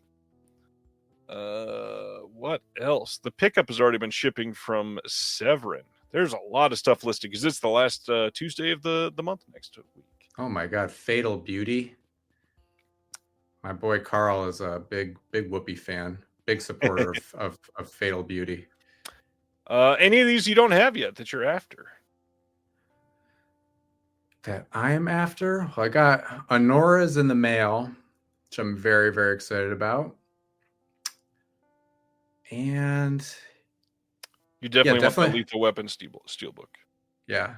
I'm going to wait for, I want a Lethal Weapon 2 Steelbook where the cover is just Danny Glover sitting on the toilet. I'll wait for that. That looks like National Lampoon's Loaded Weapon 1, but not even as good. Yeah. How would they do that? Yeah. That makes me just want to watch that instead. That's what I'm going to do. That's my protest vote. I'm going to watch I agree. Loaded Weapon 1. Yeah, it's a crazy week. It's also going to be a crazy time coming up. I'm excited to see everything that's coming out here soon. But now tonight, why are we talking about creative influences and inspirations, John? Well, I mean, I think like for me over the last year, I've just had like, I don't know, I've been feeling it, been getting excited about learning and moving forward and trying to be joyous in the face of a lot of garbage in the world that, you know, we probably nobody wants to talk about and I don't really want to talk about, but it's like just encroaching on us all and it's so stupid and it's for no reason. Yeah. So yeah, I mean, I think like mostly I just want to talk about stuff that is joyous, stuff to stuff to celebrate and stuff that like feels the main movie that, you know, we were going to talk about. I want to thank you, one, for watching it. Not that you would have, I know you would have eventually, but like, I think on a lot of these, like, and with, I think a big reason to do it this way is because like a lot of times we would come at each other with a list and be like, you'd be like, that's cool, I have not seen those. And I would be like, those are cool, you are cool, but I have not seen those either. And then like, what are we talking about? And I think that like, I don't like, you know, I think at a certain point in the like, both for nostalgia and for a lot of reasons, like people lament the death of monoculture. Like we're not all watching this. Like you can't even talk to people. Nobody's watching the same stuff. So it's like that in itself is making it harder to relate. Another thing over the last year is like, you know, I think with everything that's going on in America, like I think, I don't know, I feel like I have slowed down and like taken stock of like what's good and just thinking about things like a good way to use the internet is to like make a friend that we would without the internet we would never have met. And isn't this nice? But and like try not to just like let an algorithm tell you anything. It's so boring. So freaking boring. So I'm just excited to even just, it's like I said about Will earlier, like it's just nice to have somebody around who you're like, hey, you know this thing? Yeah, I know what that is. And like let's talk about it. So and the last thing I would say is that this isn't exactly it, but I was thinking, you know how like everyone's like feels like I should have done more by this point in my life or whatever. And like I felt that for a really, really long time. And I'm like starting to like not feel that so much anymore and like not put that kind of pressure. And it's like I was thinking the other day about like, well, Orson Welles made like everybody's like, he made Citizen Kane when he was 25, and what have I done? Nothing. And it's like that, I feel like that kind of narrative has blocked me from allowing myself to be creative. And what I like about the movie that we're going to discuss is that it's like, it's kind of scrappy and a little bit like shitty looking, but it's like create in a way that's like glorious, in a way that like some of my favorite movies are. And it feels, it's like, it's inspiring because it feels attainable. And that's actually something that like when, you know, starting to watch, like I remember like the first round of like Vinegar Syndrome, or I keep mentioning them a lot, but like, you know, any of these companies that are releasing these like underseen, like super low budget Z grade things, you're like, well, I'm watching this 40 years later, like I could do this, and who knows where it's going to go. So yeah, I don't know. Thanks for letting me ramble on about that point, but no, I mean, it's not rambling. It's an important lead in, and funny enough, it's that in itself is a kind of really good way to introduce the movie, because the movie has an important sort of rambly lead in itself on screen to show you that this has creatively borrowed from a lot of IP without permission, and it's doing it in fair use. And so tonight, if you have not gathered from that very big hint, we are covering a title released by Ultra-Innocence and promoted very heavily, The People's Joker. This is you got the slip, the beautiful slipcover on this cool release. Lovely artwork throughout this. This is a film that you can still get right now in Diabolic. Funny enough, I hid the link to purchase some of their stuff in the description below. So go check it out if you want. Open it up in another tab. The Alternate Innocence website has links to, I think they even have VHS still. Funny enough, randomly, I had a call with Frank Chaffee, the owner of Alternate Innocence, today, and he let me know that they're putting in a bunch of really like unique, very nice VHS releases of The People's Joker in Whammy in LA. So if you're in the LA area, go check out Whammy. Lots of stuff that they've done for this film. Lots of promoting. This made a lot of waves. Technically, if you look this up on Letterboxd, I think it shows for a 2022 film. And this has been making the rounds since then. This has played quite a few festivals. This has gotten in trouble at a couple of those festivals and pulled immediately. This has played in quite a few theater runs. This movie, though, why don't you tell us what this is about, John? I mean, what is it about? I don't know. I mean, the story, like, it's a pretty, like, there's nothing like too crazy about the story. I mean, it's like a, you know, I guess, is it a coming of age story? I mean, but like in a world where there's comedy is outlawed, and how do you describe the plot to this? You're gonna do a better job than me. This is a coming of age story, but more importantly, this is a personal coming out story for the director, Vera Drew, who plays the People's Joker in this. Vera Drew is a, I mean, I'd hesitate to like give the whole bag before I say this, but like a creative genius in so many different ways in the way that this film is made.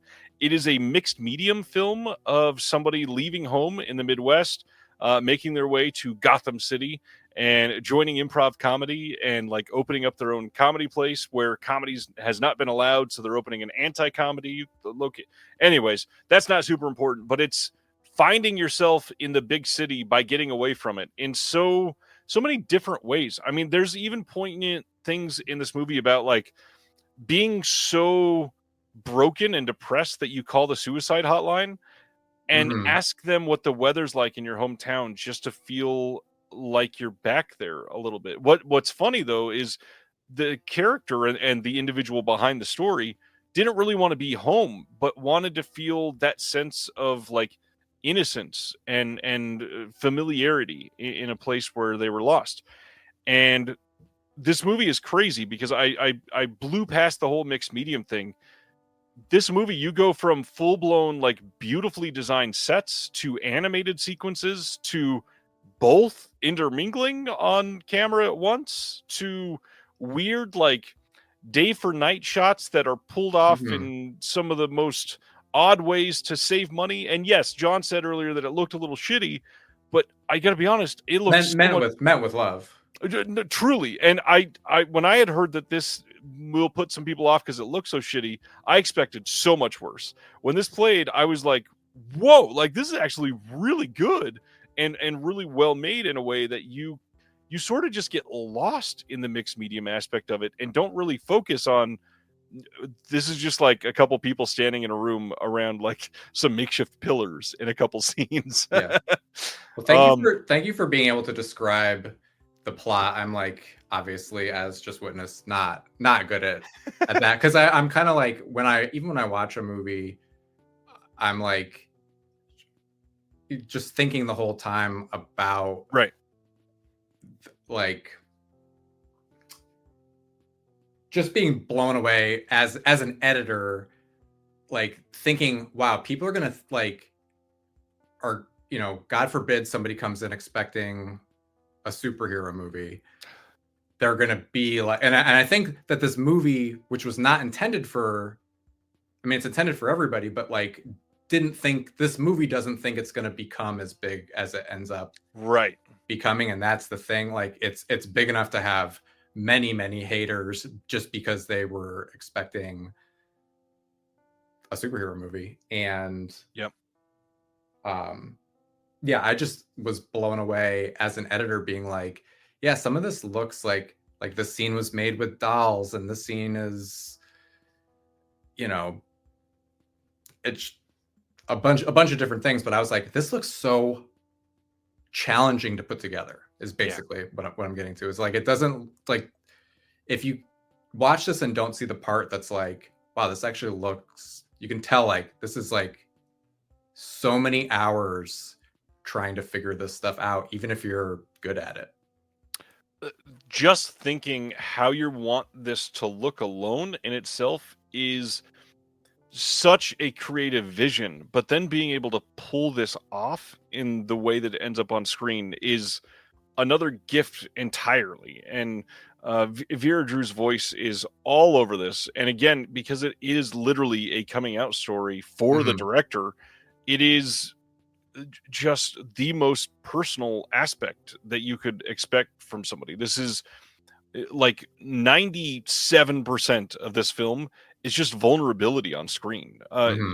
Things of somebody admitting that they are like never okay, essentially, that they are always just dealing with something terrible inside of them. And when you can feel like that and yet envision this neon centric film and this like morbid curiosity of how do I pull this off with essentially like negative $20 to make this work in a way that isn't so off-putting that people stop along the way. And not only does Vera Drew pull that off, but then pulls in collaborators that elevate this to something special. I mean, didn't even say, like, some of these people that do voices and other stuff behind the scenes for this, Scott Aukerman, Bob Odenkirk, Maria Bamford is hilarious in this.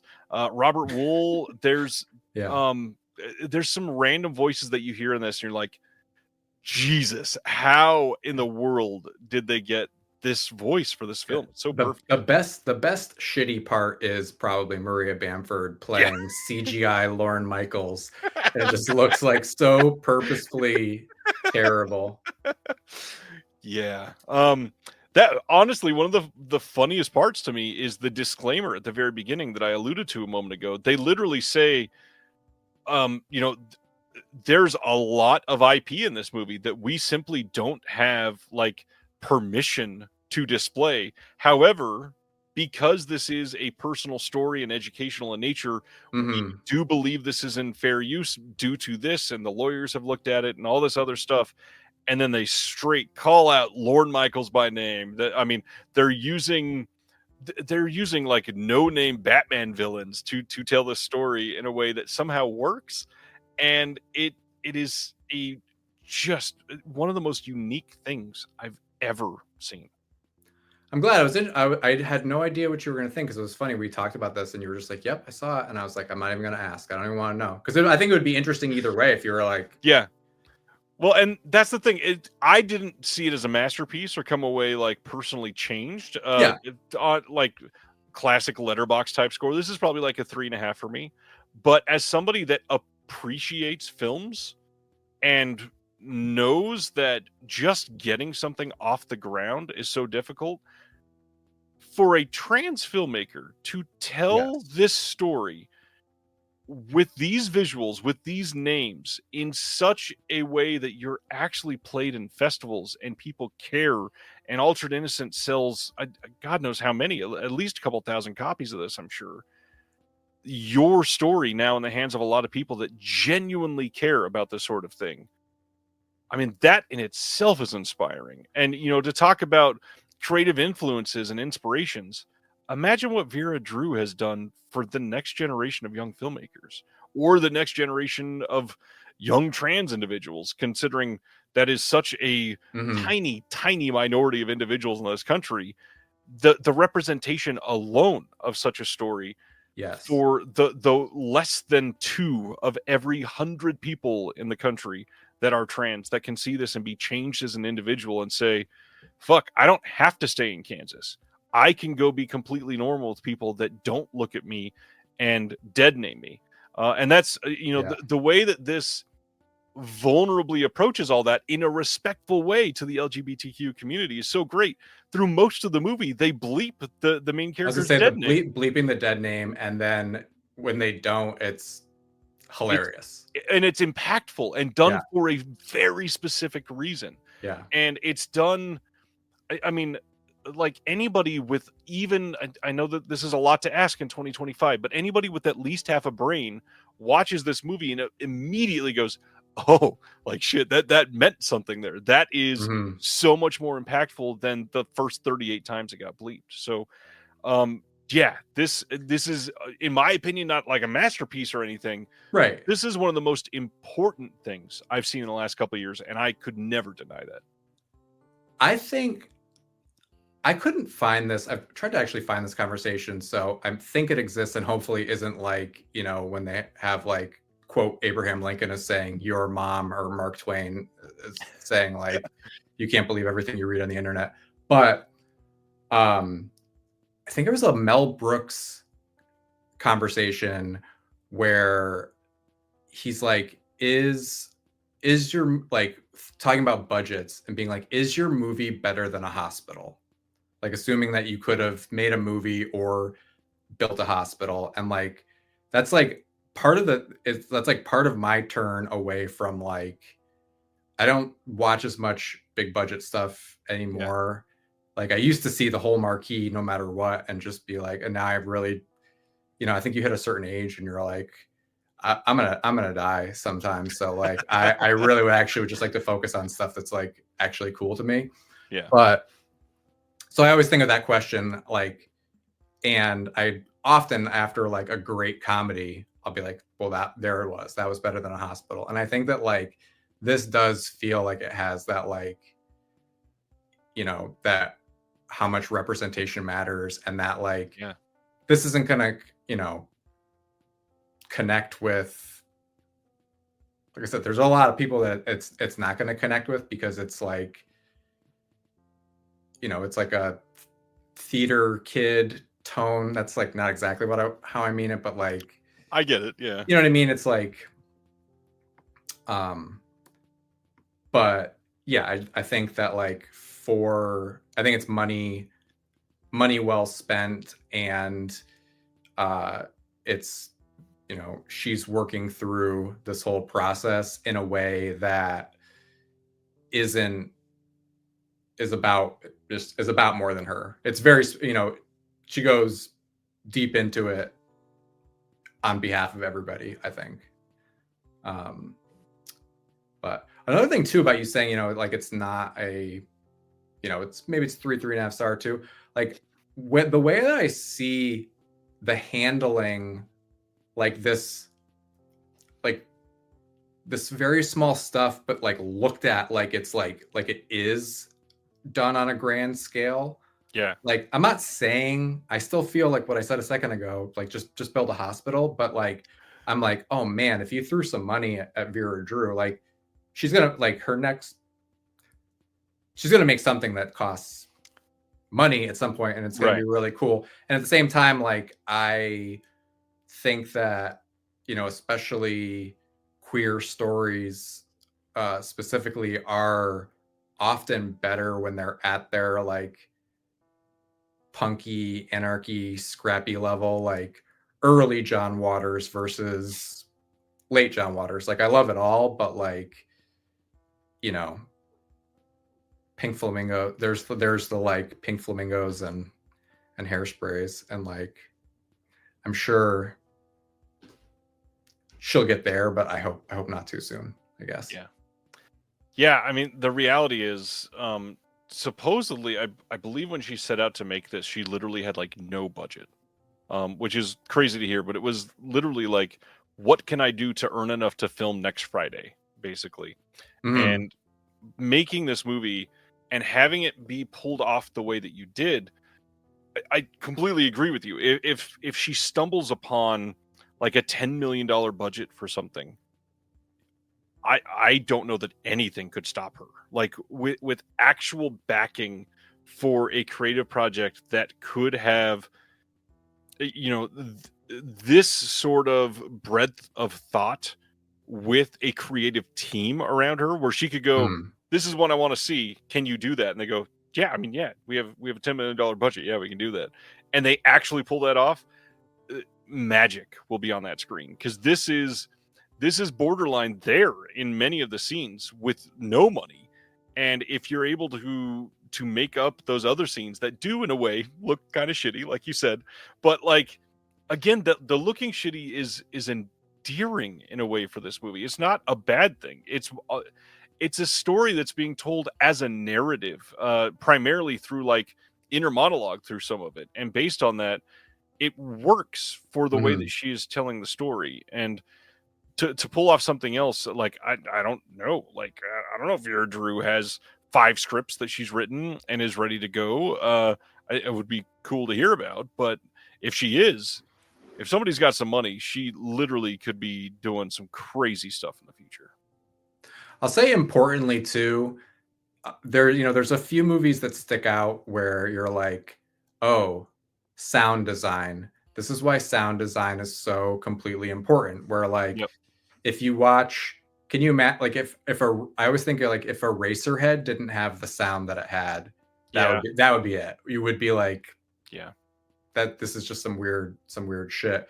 But like I'm thinking of specifically of like the like scene when they're just Barbies for a second, and then like Batman comes in animated with his mustache, and like it just sounds like a big budget movie.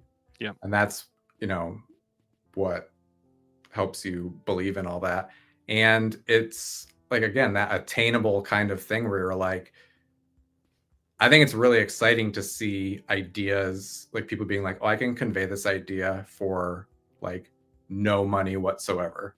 Yeah. Right here, right now. Like, I understand the angles. I understand what it has to sound like. And like, yeah, we can make like, it makes you feel like you could just like, in the next 10 minutes, set up an action sequence, get some stock sounds. I don't know. It's very inspiring. And honestly, that's kind of the sign of a great director. When you know what your limitations are and where you max out the quality of things, and know where to pull it back on some other things to save some of the money. And this, like the choices for that are visible in most of those shots, whether it's something with great audio and sort of shitty background visually, or some of those things where she's like, there's no way we can get a car doing a J-turn on a dirt road to look right in this style, so let's animate it. And it looks pretty damn good. It looks like it fits in the film. And yeah, animating it cost a little bit of money, I'm sure, but it's nowhere near what it would have cost doing it in like an actual car, obviously. Yeah.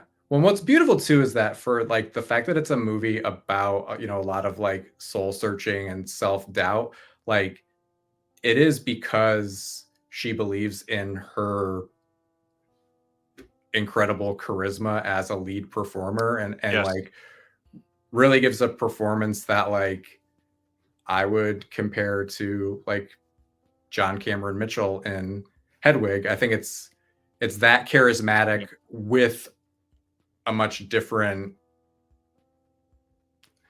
just feels like a generation away in whichever way. Yeah, it's very self-deprecating in lots of the scenes. It's somebody that is super honest about even like remaining in abusive relationships. There's so much that certain decisions are going to be frustrating because they're human decisions, like actual things that somebody has made in that situation, not something that was made just for a film or something like that. This is somebody that is literally putting essentially their life story with a weird frame on screen for you in a way that is immense in so many ways. The big thing, we're talking about creative influences and inspirations. This is pulling from so many different things. I mean, the environment of improv alone is it's like the skeleton of this film, essentially.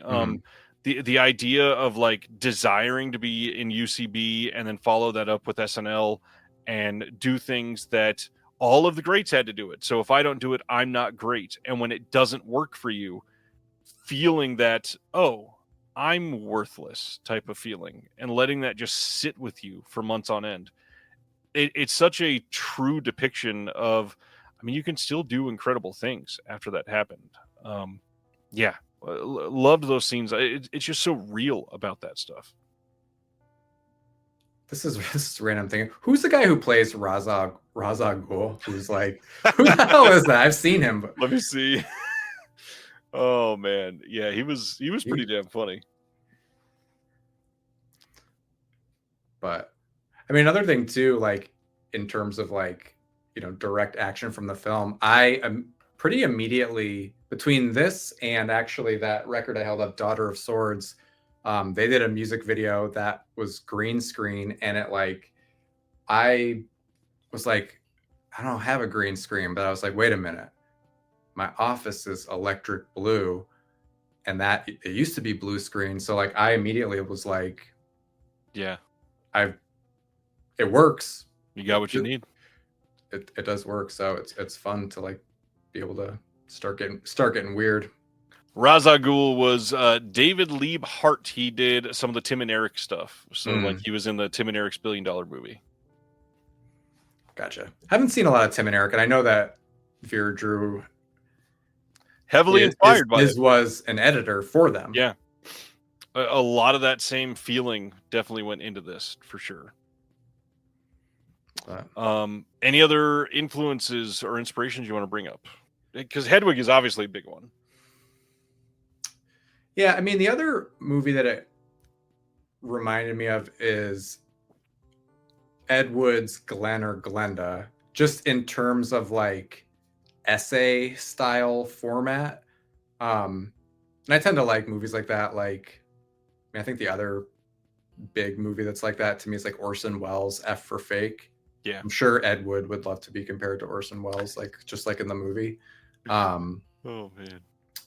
But yeah, because it's sort of like, I don't know, just the way it's narrated and kind of broken down. So yeah, I saw it as like Glenn or Glenda plus Hedwig. Yeah, I could see that for sure. Again, like the IP in this is hilarious. It is such a, I don't know, that in itself is such a middle finger to like modern filmmaking that I was on board from that first flash on the screen. Yeah, and clearly, and the one after it for Mom and Joel. Yeah. When they're leaning into it with artwork like this, and you know the it's literally Harley Quinn and the Joker and all this stuff, very purple and green. Well, the other thing too that it does, like the thing that's cool about the movie is that, like, for as off the wall as it is, it nails.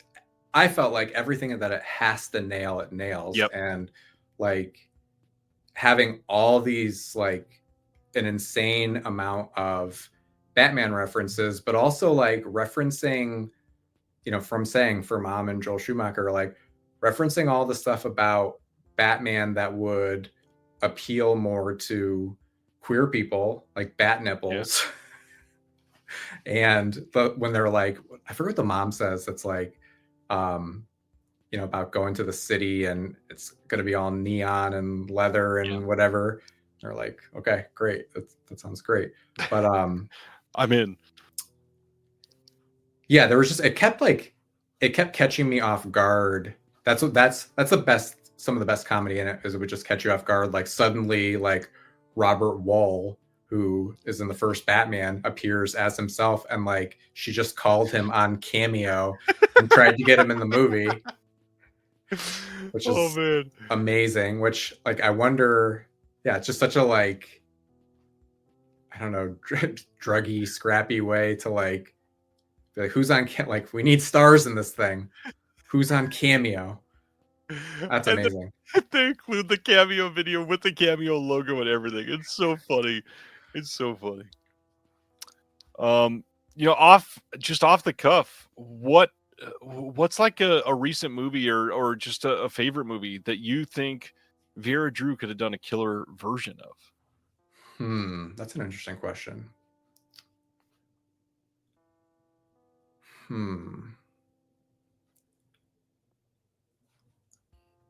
don't know. Well, I almost think like the other movie that it kind of reminds me of is, so I guess this answer, there's nothing wrong with Barbie. Barbie's great.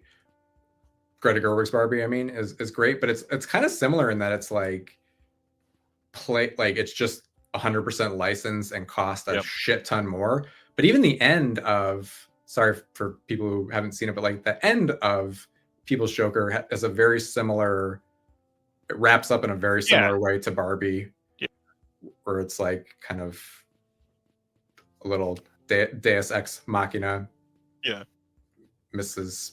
whatever her name is. But I think like something like, I don't know, if Lena Dunham was going to make Polly Pocket. I mean, I don't want Vera Drew to make this. Like I said, like I don't like. I love that, like, you know, when Sean Baker won for Anora, he's like confirming, he's like, I'm not gonna make a big budget, right, garbage movie for a studio. I'm indie for life, and that's why like he is the coolest, and that was the coolest thing, you know. So I don't know. What about you? Because like again, like I think like the scope could increase, like right now. Just throw her some money right now, and the first thing I thought, and this is funny because it is like a complete 180 from this film, and I don't even know for sure if you've seen this movie. So sorry if I spoil any of this here for you. I thought of this and went, you know, she's nailing the comedic tone of something that is really difficult for a lot of people. I would love to see a take like this because it's so personal and done in a narrative fashion, of Charlotte Wells' Aftersun, which is a favorite of mine from the last couple of years. And to tell a story that you see our main character as a grown female sitting essentially on her couch reminiscing about her dad at the start of this film, and then to go through this tragic backstory of the, like, essentially this last trip that they had together.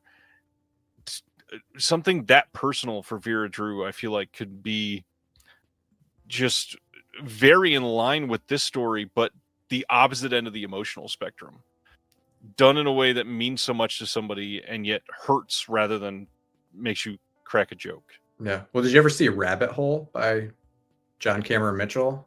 No, I've not yet. But that's like a really dark drama that's like 2 movies after Hedwig. Nice. And I mean, it was good. It's like I don't want to go there. I don't want to go there again. It's a one time watch, but that kind of feels. I get it. Yeah, there's a lot of those movies that are great, and I'm okay never seeing them again. Totally fine. Yeah, People's Joker though, highly recommended. I don't think it's like, again, not like a masterpiece of cinema, but a unique and important entry into the 2020s. I think it's a movie that is going to stand the test of time in a really different way than we're used to seeing movies be essentially timeless. This is one that is so personal that it's there in perpetuity, basically. I think that, like, I saw a couple of knuckleheads. I can't remember their name, but I saw a lot of. I was like, when I was looking up reviews of this, I saw some. You know, I'm like, did the bad thing where you're like, heard what the haters say, and because you just want to be like, that's stupid. And I saw like one thing where people were talking about, like, you know, they hated it. They were shitting on the type of comedy, but then they were also like saying that, like, you know, if you want to do this kind of movie, why can't you be more like John Waters? Like, John Waters makes movies for everybody. And I'm like, you are not like, you are misremember. I was like, which one are you talking about? Multiple Maniacs? Pink Flamingos? Like, I don't know. I think like people misremember that stuff, you know, especially after, like, I'm sure, like, that's all I want too, is like for, you know, Vera Drew later to have her hairspray and then eventually be an old woman on the cover of Good Housekeeping, just like John Waters. But yeah, that'd be great. I don't know. Forget about the haters, but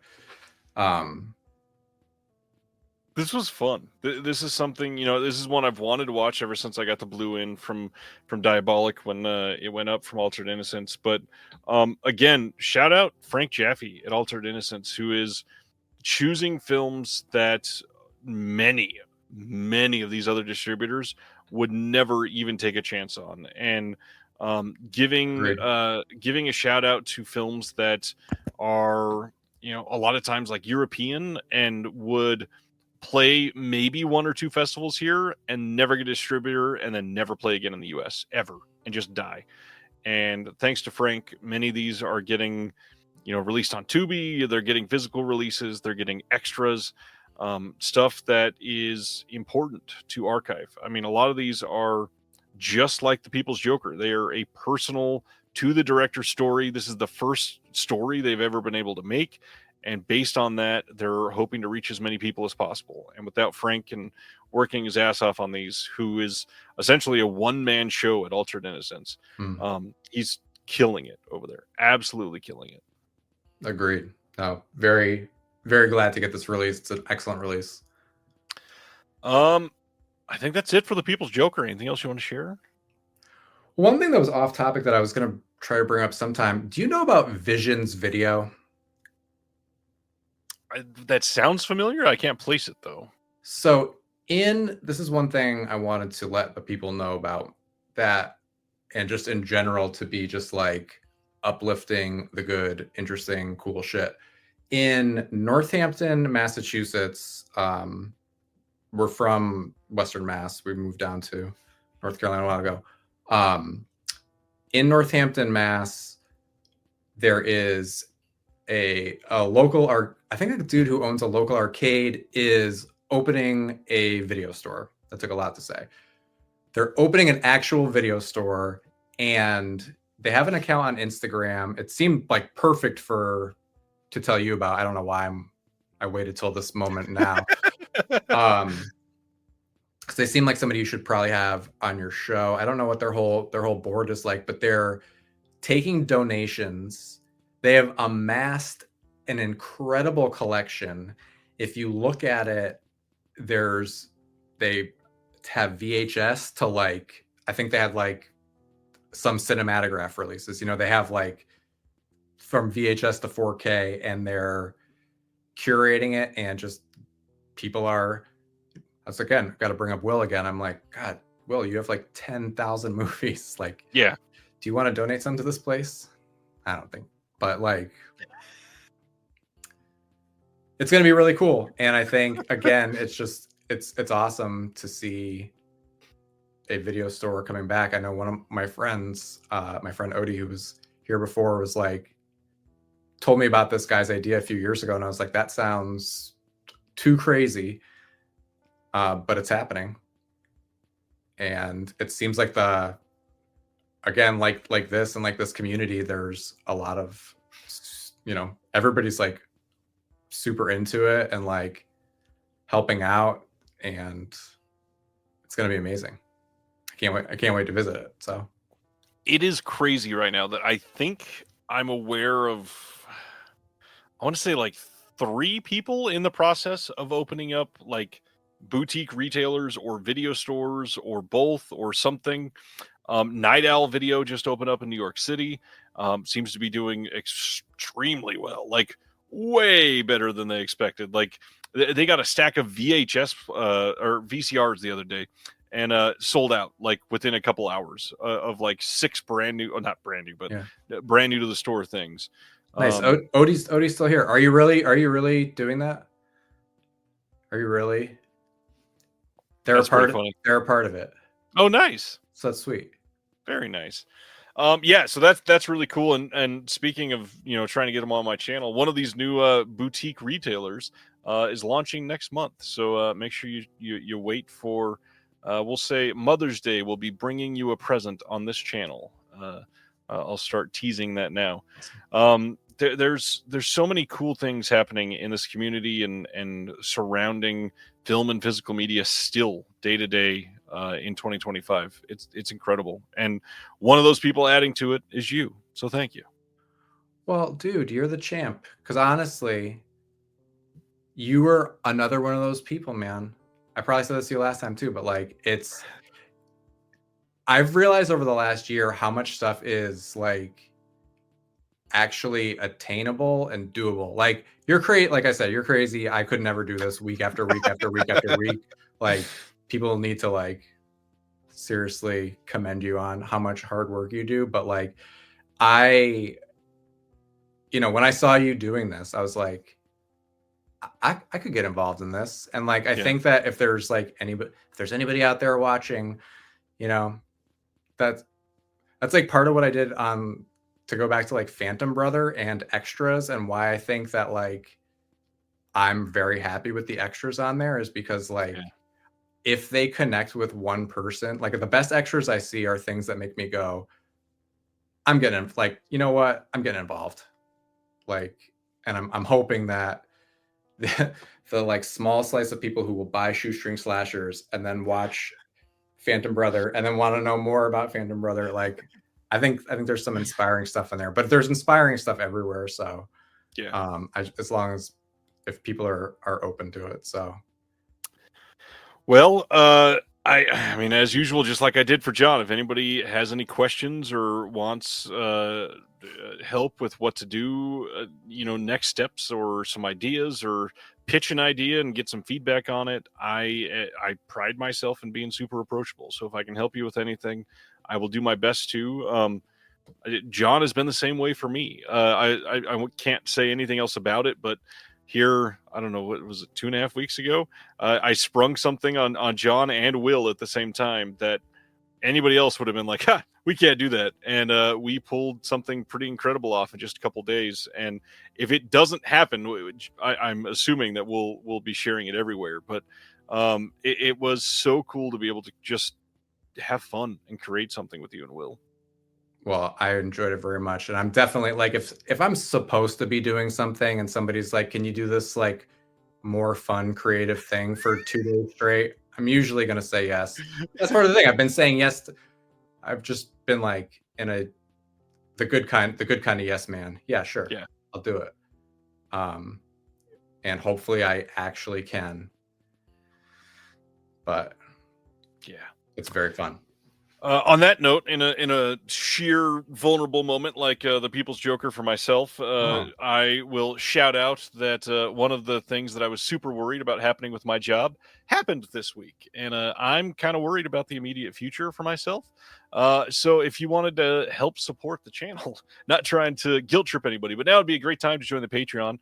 Jump in the Discord. The link is in the description below. It's going to be an interesting time of flux or transition in multiple ways and in my life, and we would love to have you in the Discord to have conversations like this. I mean, literally while we were talking about some of this, I was discussing with somebody in the Discord about something else, helping them with something else. So all of these conversations happen all day long, all night. I wake up quite often to literally like 40 brand new messages from people just being cool with each other all night in the Discord. It's like one of literally my favorite community out there online. So check it out. We'd love to have you. Other stuff that you can get on the Patreon, I hope is worth it for a lot of people. I'm sending some stuff out this week to others, and just doing my best to try to bring everybody together. That's the least I can do. So thank you, John. Well, thank you. This has been an incredible week. A conversation that I don't think I could have had with somebody else. I think that this was important, and I'm glad that it's on my channel and not somebody else's, because I can be proud of that. Well, cool. Again, like, it is just good to watch the same movie as your friends. So thank you very much for checking that out. And I hope it's not I don't think it's a talked to death movie, but then again, it's like, who knows?